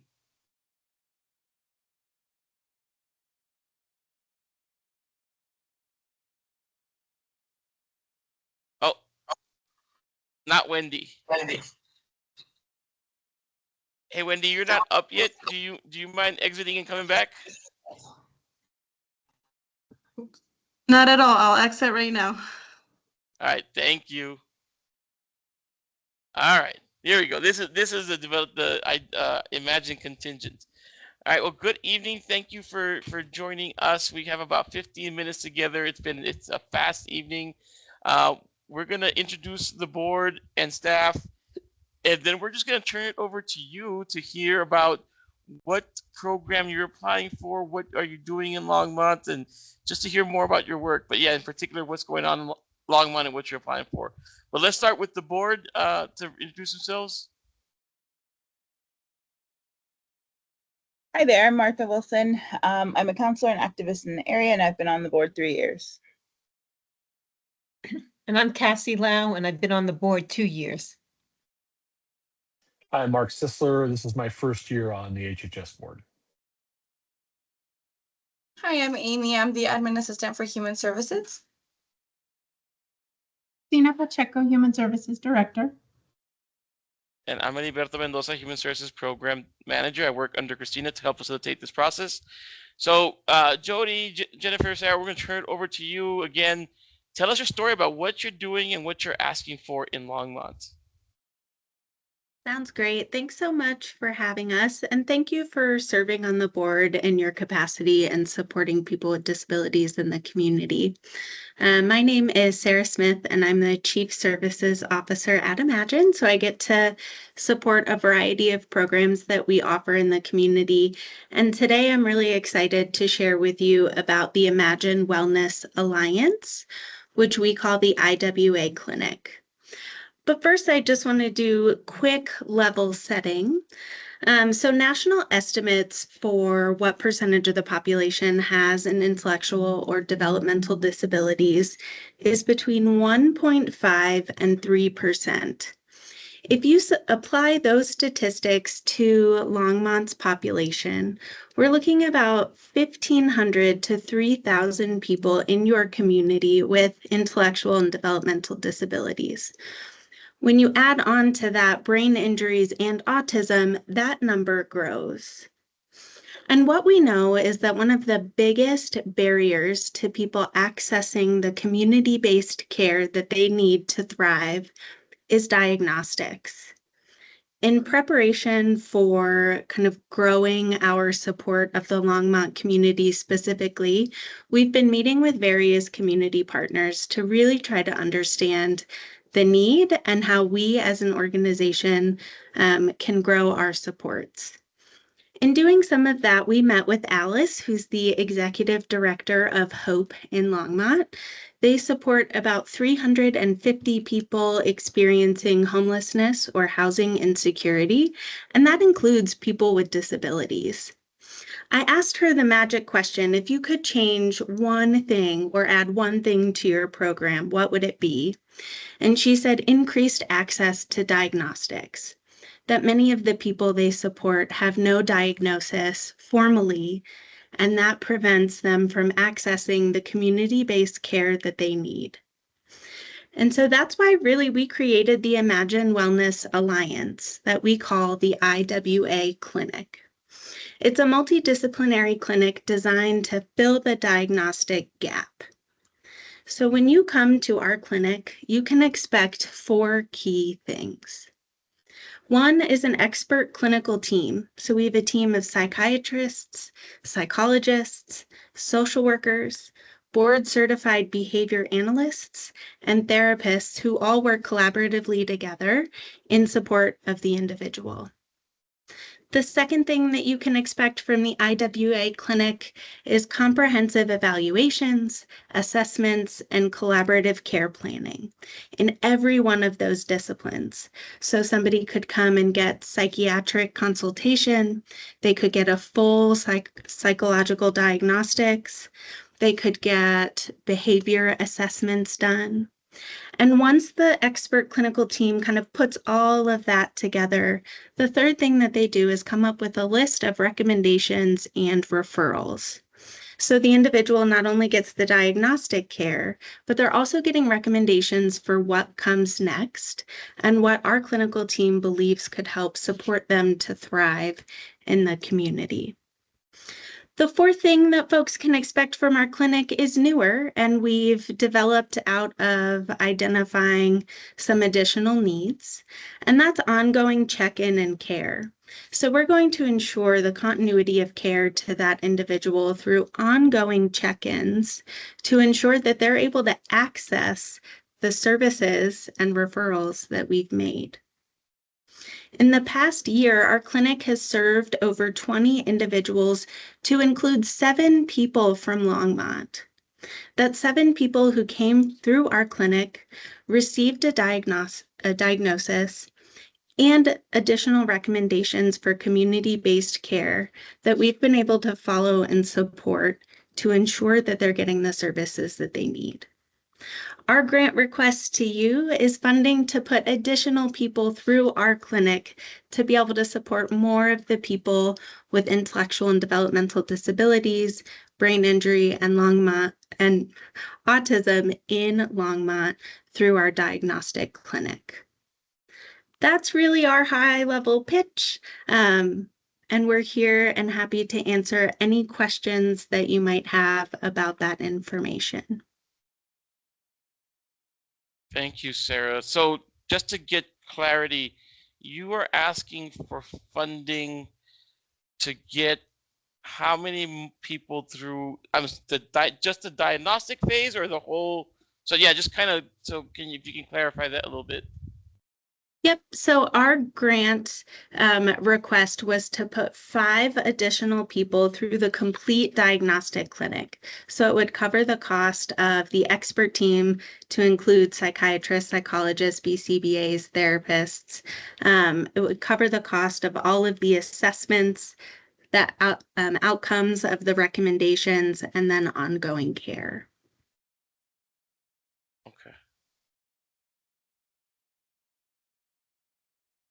And we do have that split out of the request for 5 individuals, sort of what the associated cost is per person to go through the comprehensive clinic, if that's of interest to you. Right, but you're going to serve more than 5 people in Longmont, right? This is just absolutely. This is supplement, like this is just helping cover part of the program cost. You're not expecting Longmont to cover all of the program costs for this. Is just a part of it. Absolutely. Yeah. Yep. So we will serve. Right now, we have right now about the total program cost at over $220,000. So this is just a portion of it. This is just to help 5 people in law, and is it mainly covering staff costs, or? Yeah.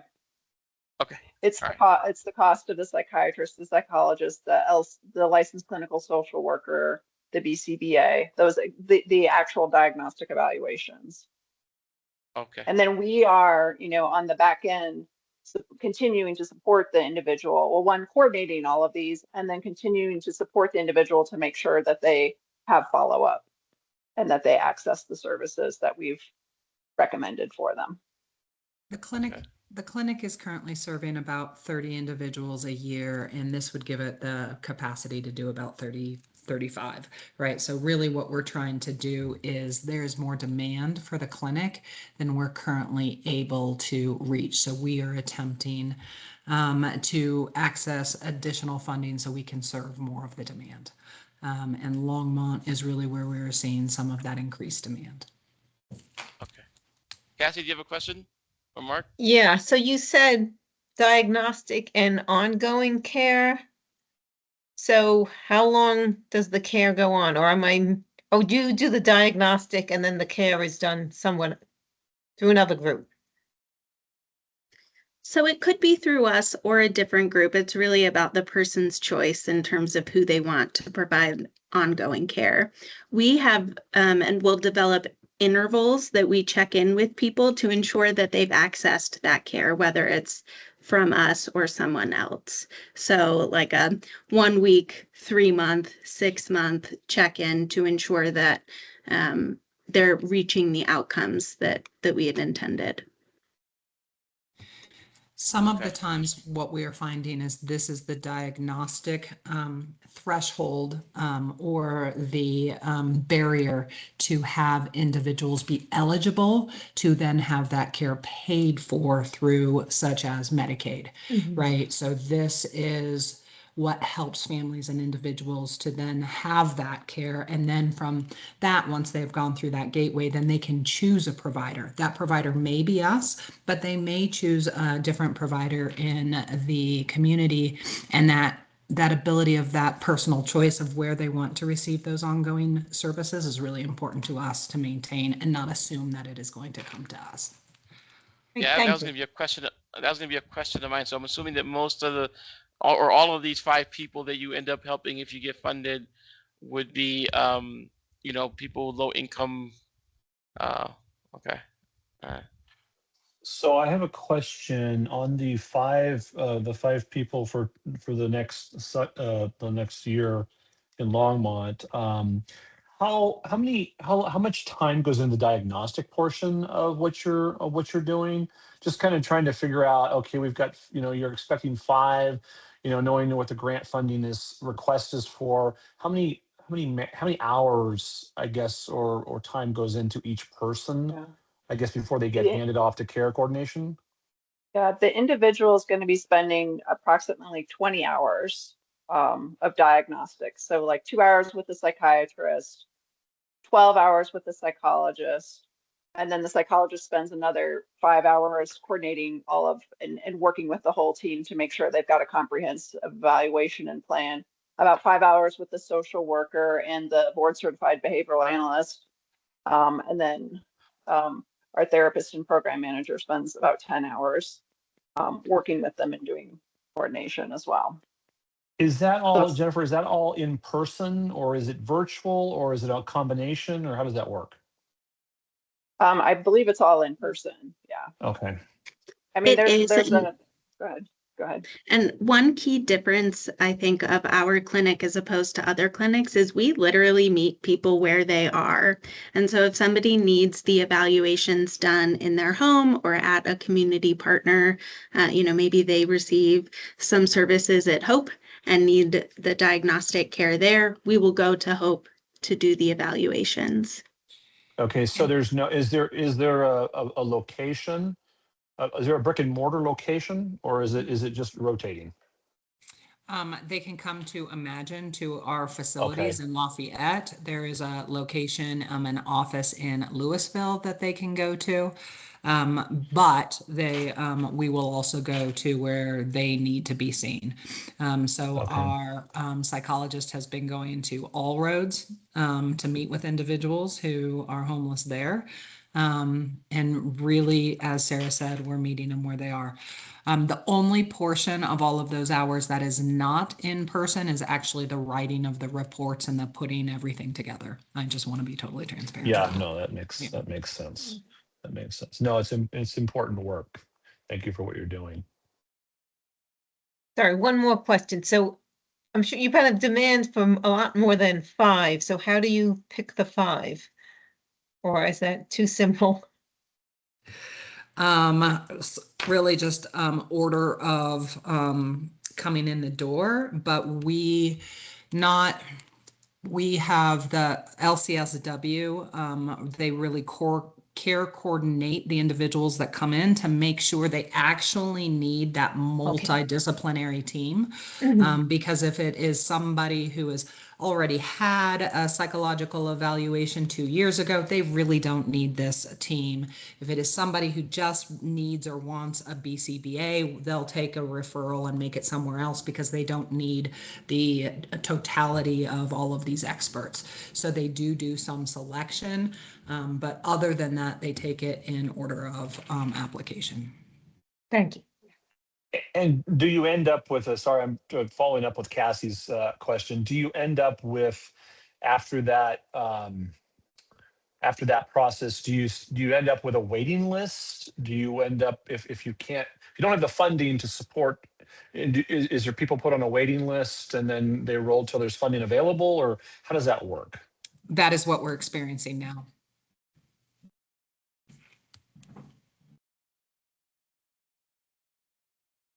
All right. Any more questions for Imagine team? Well, thank you for giving us a really robust presentation about how it works and the services that would be covered under this grant. I appreciate that. And thank you for all the work that you do in the community. It's appreciated. And have a great rest of your night. Thank you all for what you're doing as well. Thank you. Thank you very much. Yeah. All right. So is everybody in the waiting room for El Centro? Okay, another big group. All right. Well, welcome, Vanessa and Wendy and Jorge. Thank you for joining us tonight. It has been moving fast. There's a lot of folks. Oh, and there's Ede. I think Ede is with you guys as well, isn't she? Right. So a real big group for this agency. So let me just say how it's going to go down. It's been a fast night. We got about 15 minutes to talk to each other. I'm going to let the board introduce themselves and then staff, and then we're going to turn it over to you for you to tell us what you're doing in Longmont and what you're asking for in this grant. And then along the way, we will stop you for questions. But let's start with introductions. Martha, why don't you go first? Hi there, Martha Wilson. I'm a counselor and activist in the area, and I've been on the board for 3 years. And I'm Cassie Lau, and I've been on the board 2 years. I'm Mark Sisler. This is my first year on the HHS board. Hi, I'm Amy. I'm the admin assistant for Human Services. Hi, I'm Christina. I'm the department director for Human Services. And I'm Heriberto Mendoza, Human Services Program Manager. I work under Christina, and I help facilitate this process. All right, Centro Amistad folks, we're going to turn it over for you. Tell us what you're doing in Longmont, and what are you asking for in this grant? Thank you, Heriberto. Vanessa, Wendy, you want to start?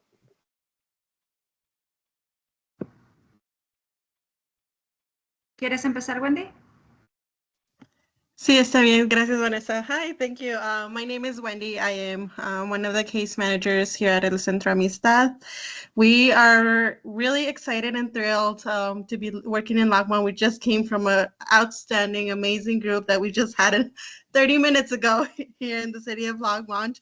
We are doing our groups of Compañeras Bienestar Emocional Comunitario and Círculo Bienestar Emocionado, which is programs in the mental health department. We have so far from January to September, we've had 9 groups in the outdoors, indoors, in our offices in Longmont.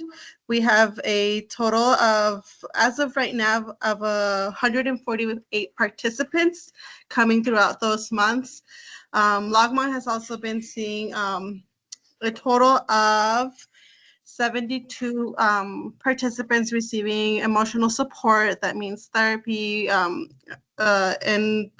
within those, and we have 441 sessions that those 72 participants have received. So we are busy. We hope to expand. We have been getting referrals from Salud, which is the clinica in Longmont. We get referrals from the Wild Plum. We've had referrals from St. Rain. We have referrals from private therapists and referrals from community members who have received our supports and tell their friends, that tell their neighbors that what we do and how we're doing it. And people who just come and say, hey, I need this emotional support. Where can I get it? Where can we start? And we start the process here at El Centro Amistad.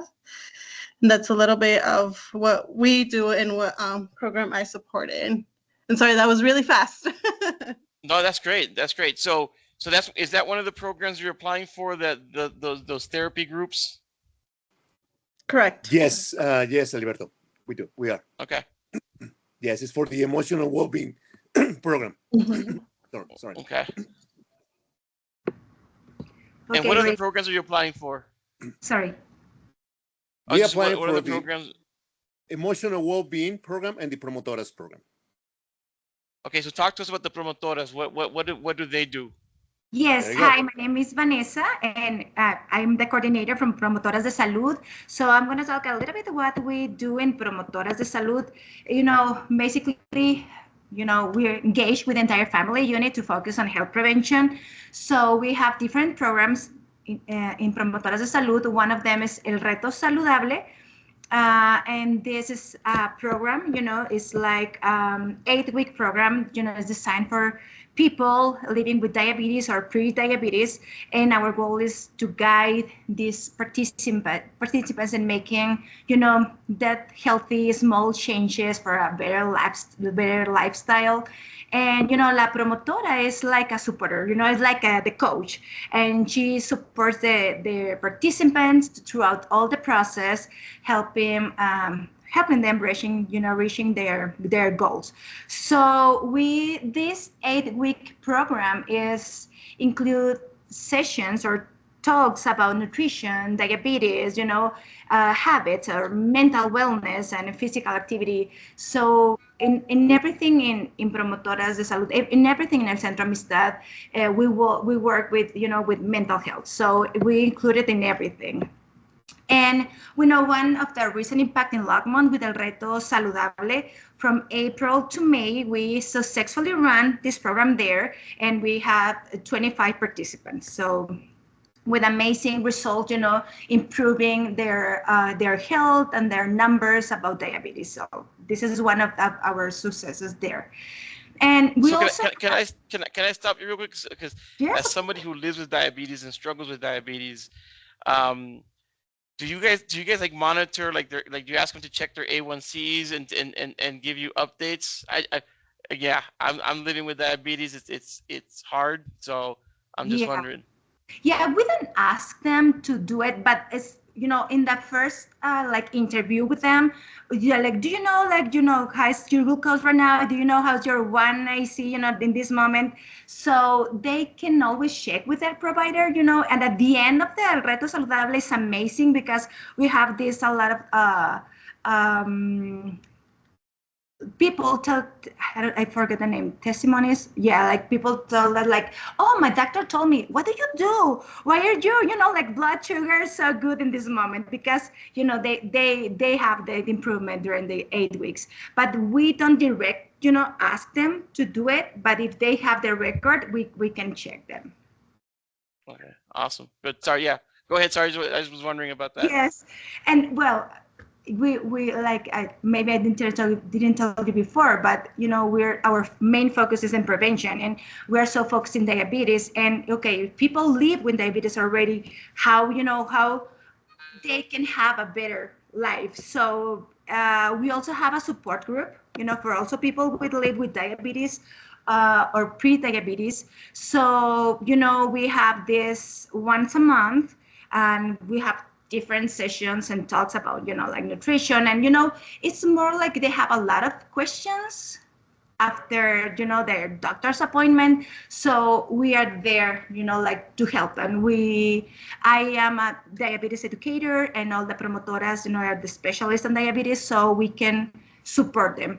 And we have hosted 9 groups so far in 2025 with a total of around 130 participants already.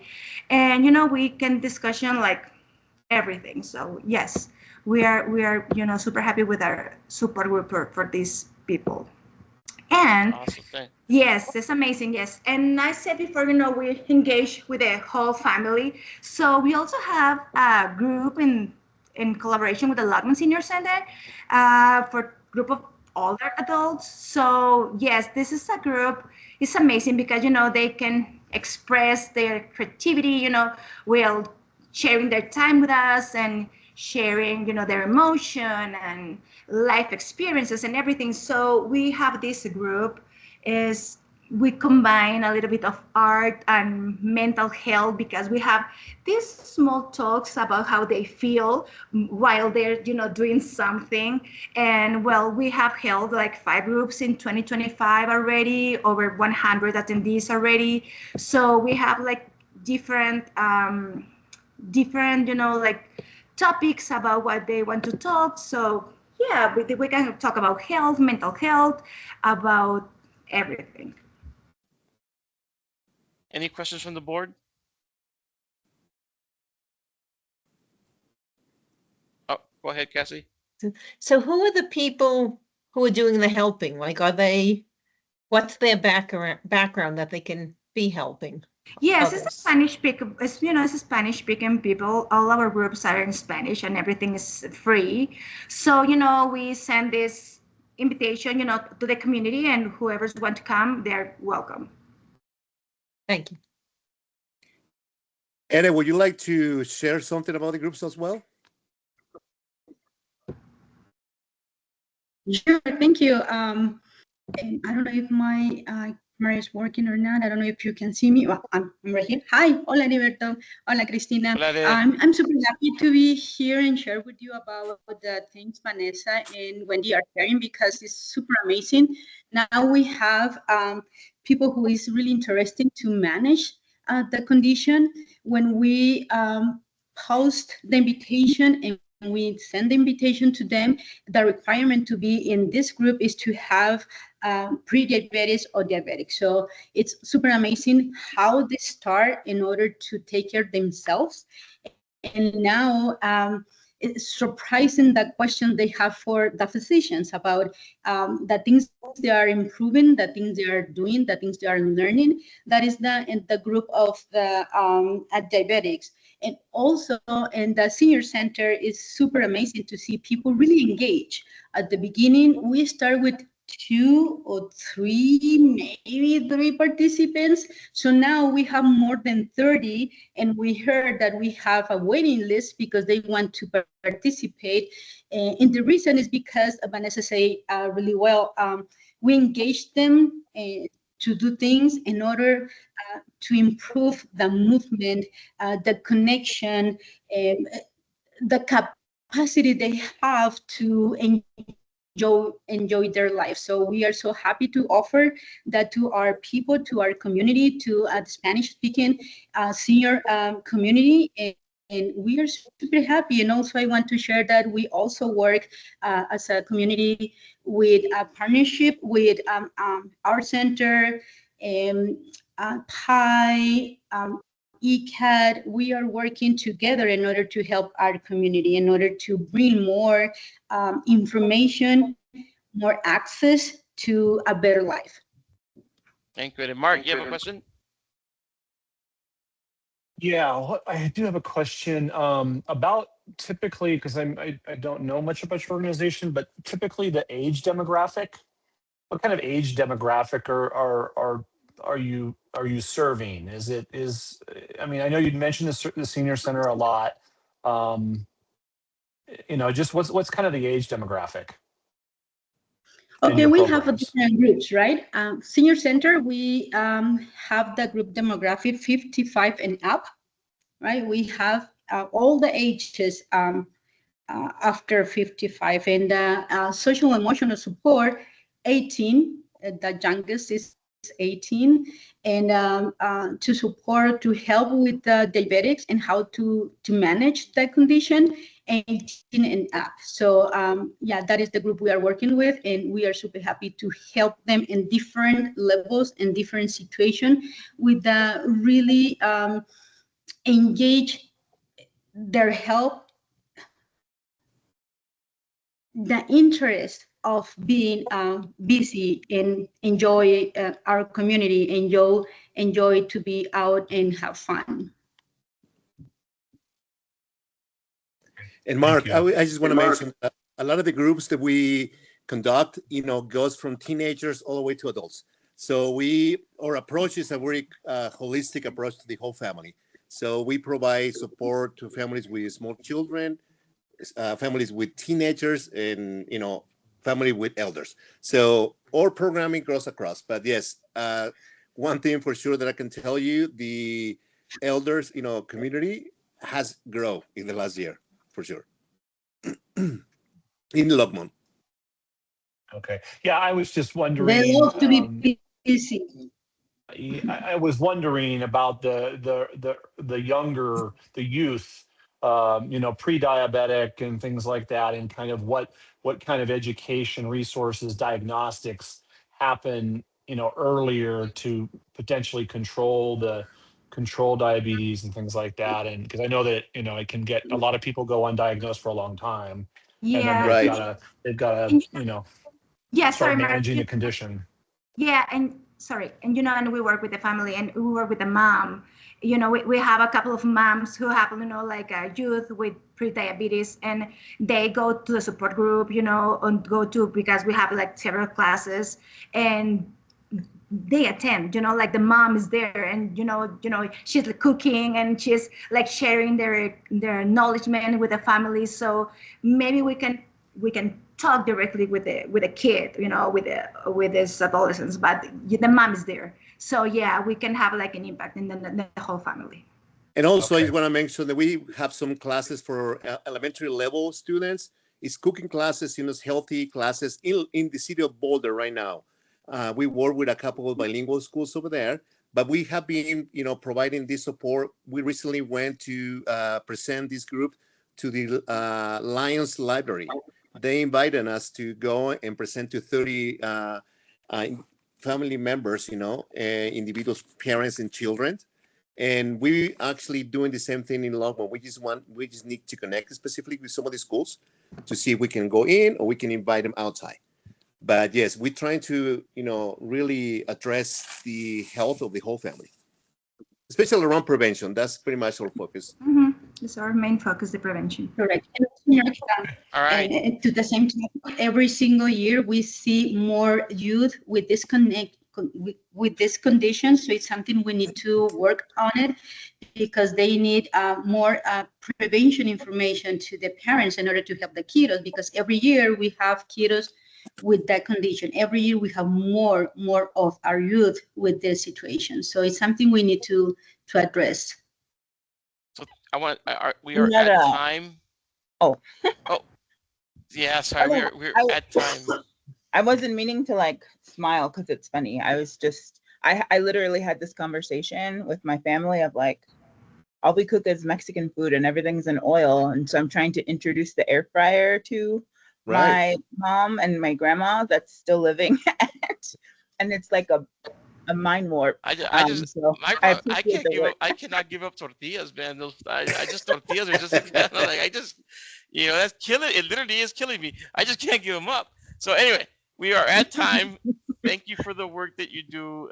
It is appreciated. And have a great rest of your night.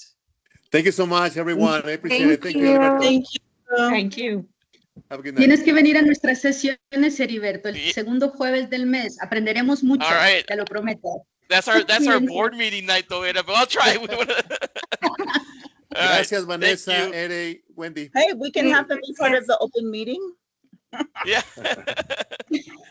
All right. Appreciate you all. Have a good rest of your night. Good night. Bye. All right. So now Amanda from Scalable Foundation is next.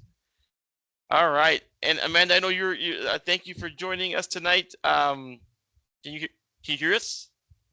Oh, there you are. I can hear you. Can you hear me? Yes. Oh, awesome. All right. This will be a quick 15 minutes. It's been going fast tonight, so thank you so much for joining us. I'm going to have the board introduce themselves, staff will introduce themselves, and then we're going to turn it over to you for you to tell us what you're doing in Longmont, what are you asking for in the grant, and yeah, we'll be quick. Board, why don't you go ahead and introduce yourselves?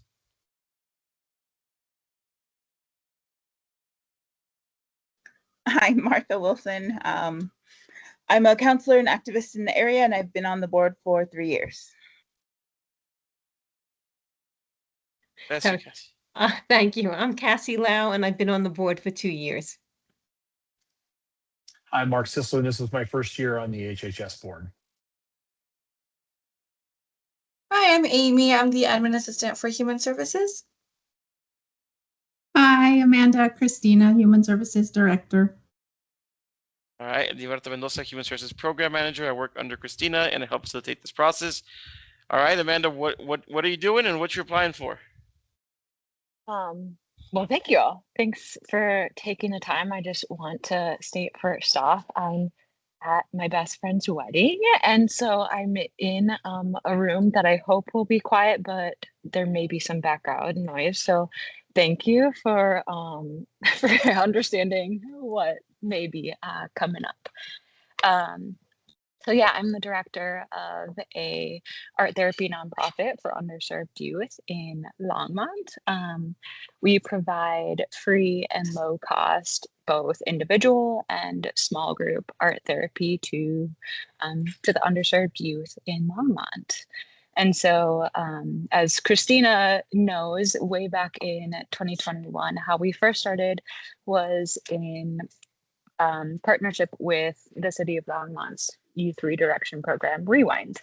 And with funding from y'all this last year, we were able to, in addition to serving Rewind youth and youth that are involved in the early stages of criminal justice involvement, we're also able to expand services to have more preventative programming. And what that looks like for us is being able to open our doors to all youth in the community that otherwise wouldn't have access to trauma-informed mental health support, and creative ways to offer that. So that's kind of where we're at now with this funding. We are, looking to be getting some support to continue what we're doing.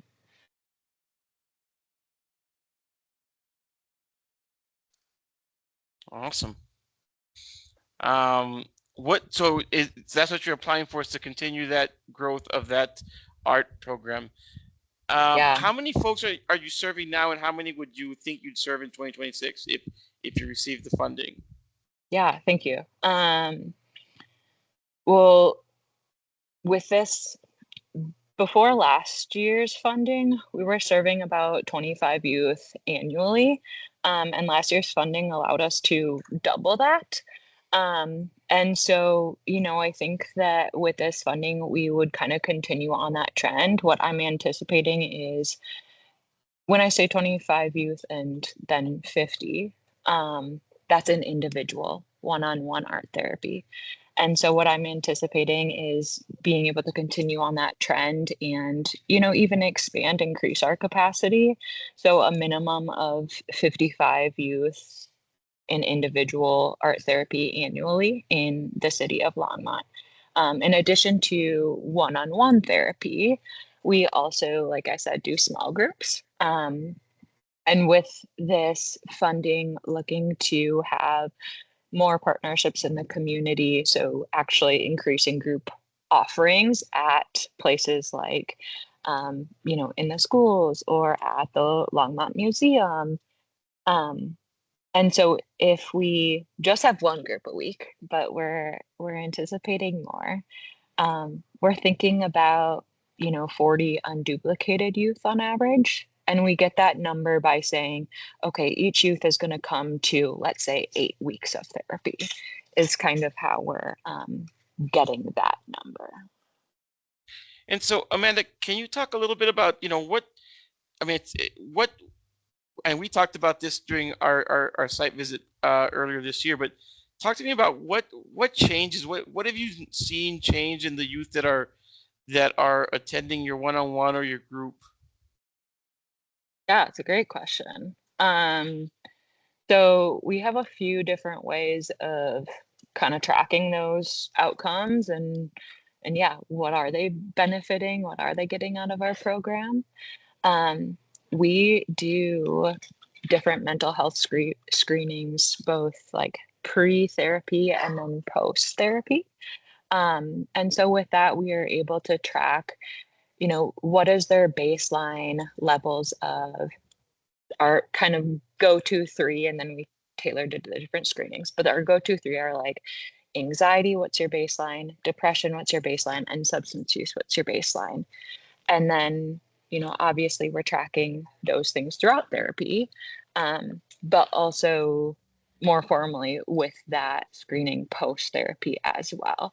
And what we're seeing is that, significantly decreasing symptoms in all 3 of these areas. Substance use really stands out too. A lot of the youth, especially youth who are referred through Rewind, and maybe they're, using marijuana every single day.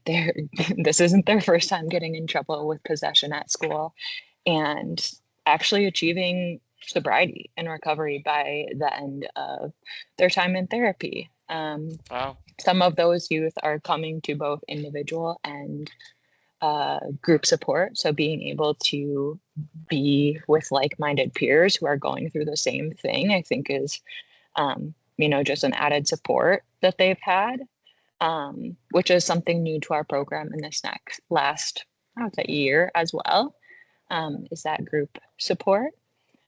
So we're seeing, those are some big markers that we measure. We also do an exit survey at the end of, well, individual and group, but specifically for youth in individual therapy, we ask them, how has your experience in art therapy helped you understand yourself?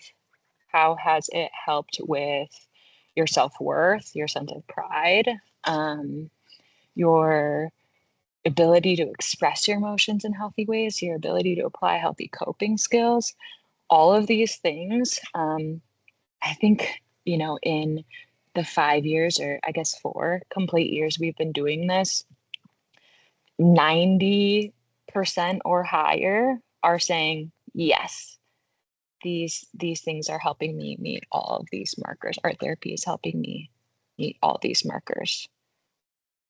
Did you catch that? My end got a little glitchy. Yeah, no, that's great. I Okay. got it. Any more questions from the board? I had a question on whether or not you do any tracking on like decreases on self-injurious behavior, because I feel like there's been an uptick on that in adolescents in the area.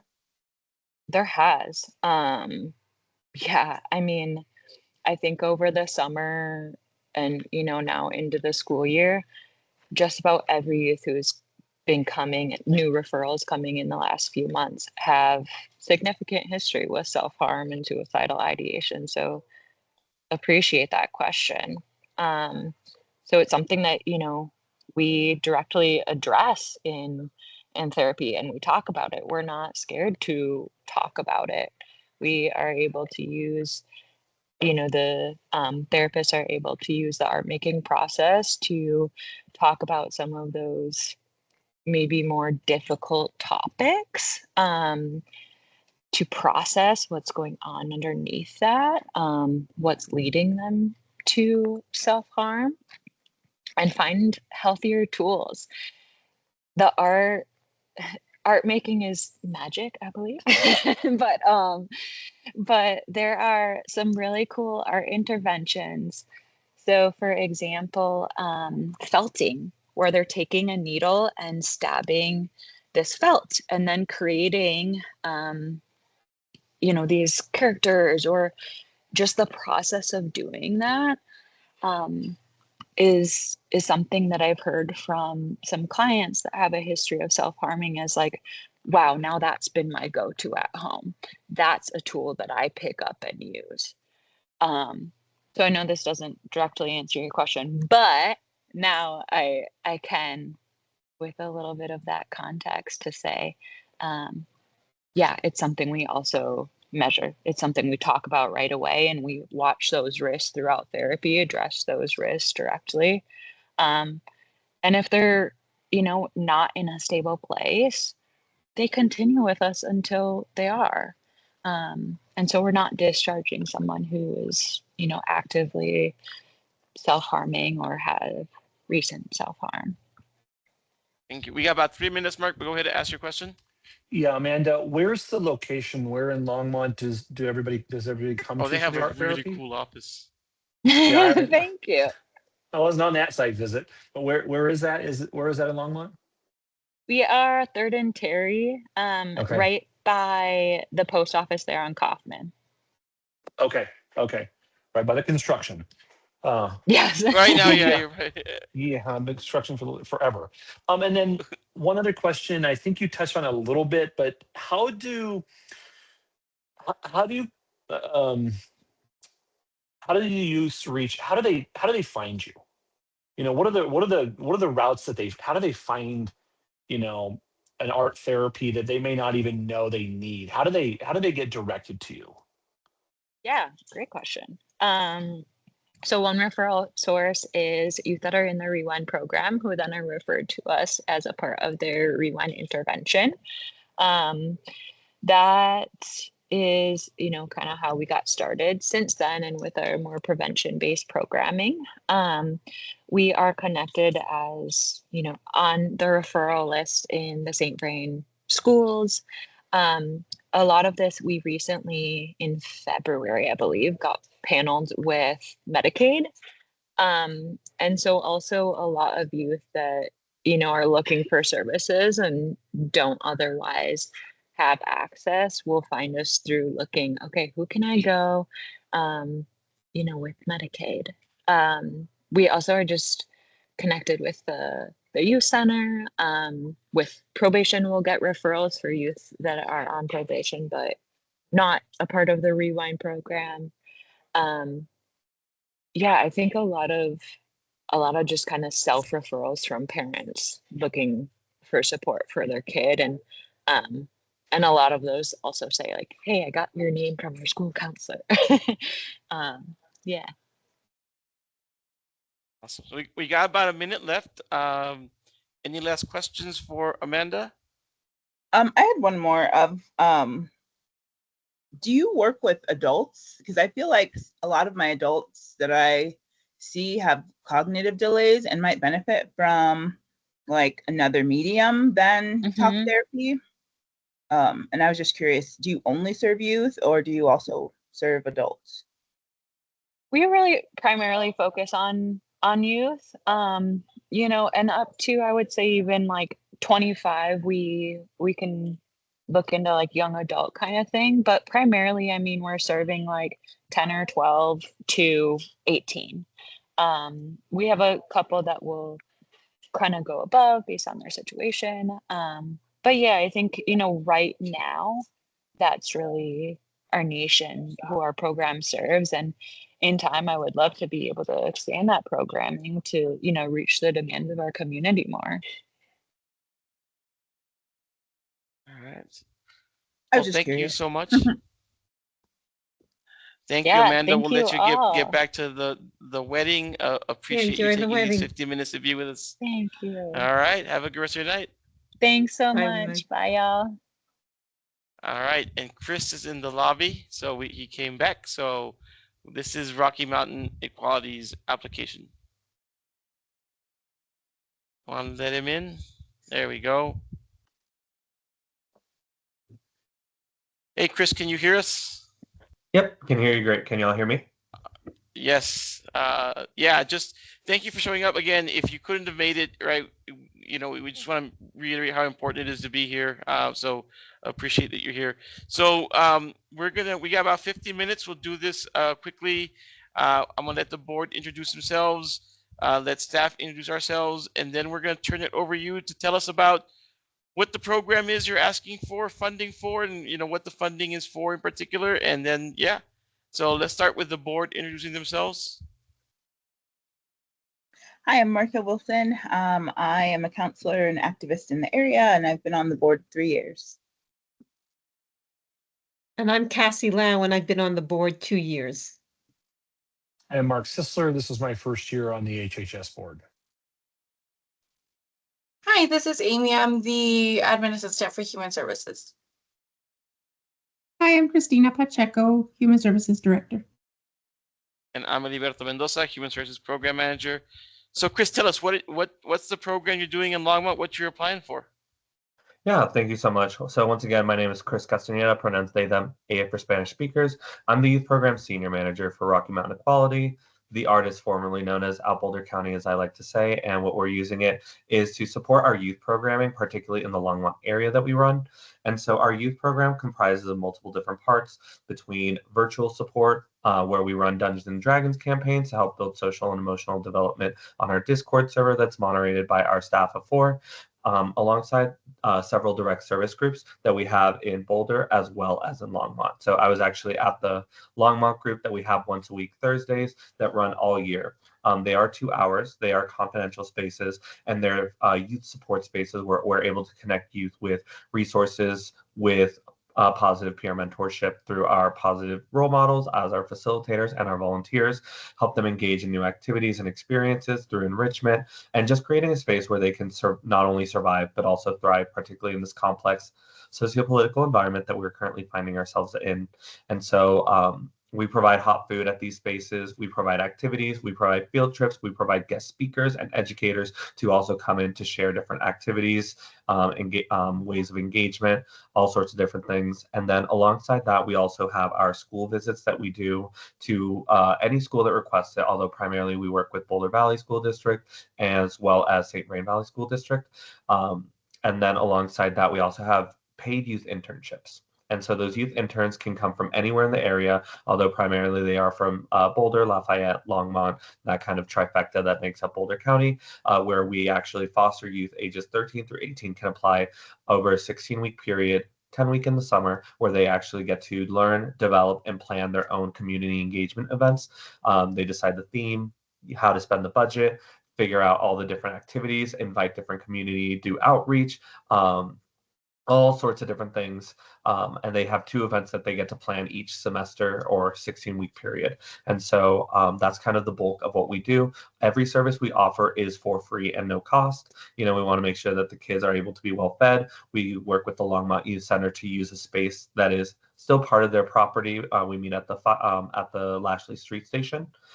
Just because it provides a little bit more confidentiality. We've had some issues in the past of youth being outed by siblings, especially when siblings are, there's a lot of families that attend the Longmont Youth Center. And so just being able to create a confidential private space. And so with all of these costs, we are looking for particularly helping with staff costs. It does take a few staff members to run all the different programmings that we offer, including direct services in multiple spaces, as well as the virtual programming and support for when people are not able to make it in, as well as the school visits, run the internships, as well as cover the cost for these materials and activities. And then sorry, go ahead. Yeah. And then alongside that, our youth programs also really serve as kind of an access point to engage in the other resources that we are able to offer. So we do have a pretty substantial behavioral health program. And part of why I was delayed today is because I did have a youth that needed to get connected with those services. Just being able to understand what is case management that we're able to offer. We have a short-term therapy, particularly for those on Medicaid, Medicare, and uninsured or underinsured, where we're able to offer short-term therapy, kind of putting a band-aid before we get you stitched up in terms of that mental health care. Just a bridge point where we're able to offer up to 12 free therapy sessions for folks ages 12 and up. So that also includes our adult communities. And so also being able to support with case managers, getting them connected to these resources and therapists. It is harder to find therapists that are able to take LGBTQ youth in particular, just because they come with their own struggles of reporting and mandatory reporting and working with families and things like that. And so that's what we're asking for in these fundings. And so we're able to do harm reduction through these resources, let them know and educate them about the different ways that we can support them outside of these direct service spaces. Right. So you're asking for the case management to connect to behavioral health and the support groups that you run for LGBTQ plus youth in Longmont. Is that about right? Correct. Okay. All right.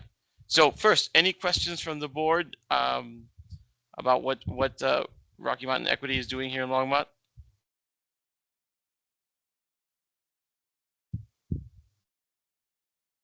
All right. So talk to me about, talk to me a little bit about numbers. How many folks are you serving in Longmont right now with the support groups and with this behavioral health support as well? Do you have a general idea of how many folks you're working with? Are we talking about just specifically through the 12 through 18 range, or are we looking at all age? So in this particular case, I'm talking about the program you're asking funding for. Mm-hmm. And so with our QT's youth group, which is a substantial part of the funding that we're looking at, anywhere from typically around 150 to 200 unique youth a year. Where we have on average 15 youth engaging per week. Sometimes the number is smaller, sometimes it's larger. For example, we do a haunted house field trip, and that pulls 40 youth from all across the Longmont area, where we're able to support versus, when it's the holiday season, sometimes it's smaller, families are out of town or they're busy, or when it's final season. So we function all year. So we have about 47 groups that 47 youth groups a year, barring any holidays and things like that. So these support groups, so they go to these support groups, they have these conversations around, how they support each other. So talk to me about what is if I'm a youth going to your group, what is that about? Mm-hmm. I'm particularly interested in making sure that our spaces are youth-led as well as youth-informed. And so we give our youth a lot of agency in a lot of different ways, from hosting dreaming sessions, as I like to call them, of, hey, what is the space? What can it look like? How can we engage differently? How can we be informed to make sure we're engaging in activities? A lot of the times we have found that youth don't just want to sit and talk, right? However, we invite Groundworks Art Studio to do some pottery making with the kids. And as they're hashing out, malleable, they're able to actually talk about the things that are struggling with them. We encourage them to share about their own topics. They have actually facilitated their own activities. And so through a mixture of a lot of crafts and different activities, we're able to engage to make sure that they're practicing skills that they may not necessarily want to engage with otherwise. For example, we made costume horns today for Halloween because a lot of them are like, I need to get ready for Halloween. And so we were able to provide these supplies, and I was able to provide patterns that help them engage in 3D modeling. How are they visualizing these things, right? They're like, I'm not good at geometry. I'm like, okay, so think about it like this, as this kind of puzzle piece. And we're able to work together today when we invite guest speakers to speak about, what does it look like to talk about indigenous LGBTQ cultures and histories throughout the world, because it's important that we're learning this history and health practices that is not shared in their school districts, right? With a lot of the sociopolitical climate, SVVSD in particular has had to rail back a lot on kind of being very out and about in supporting the LGBTQ youth. They still are, right? They just can't be as vocal about it through the very real threats of lawsuits that continuously come in. Where we've actually had to experience some issues in the schools about specific content that we can engage in, about specific content that we can share. Everything has to be improved by the principal 2 to 3 weeks before we even go into a school this year.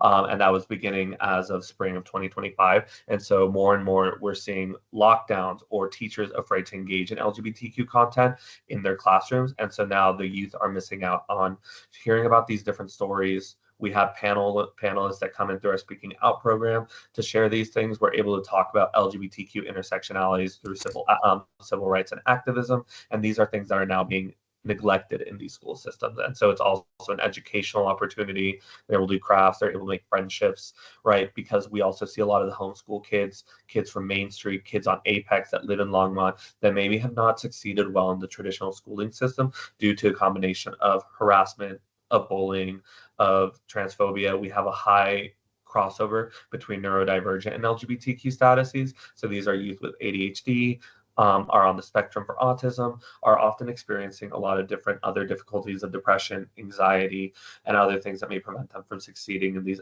traditional academic spaces. And so by engaging in topics that they are vested and interested in, we're able to create that supplemental enrichment. Awesome. All right. Any other questions from the board?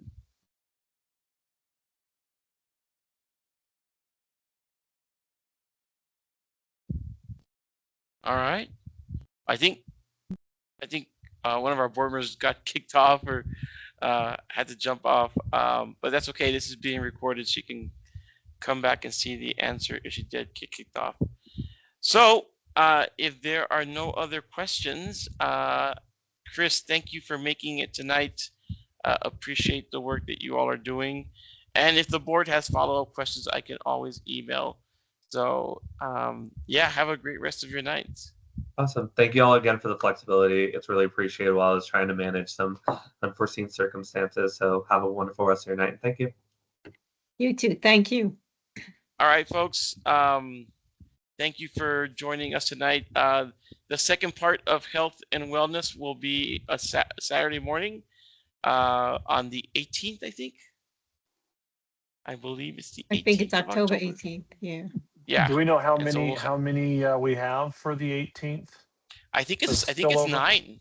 Oh my goodness. So it has come to my attention this week that there's like an Outlook glitch. So tomorrow, I'm gonna just start sending like emailed agendas because apparently they're not on the actual invite. So for the 18th, right now we have 2, 3, 4, 9.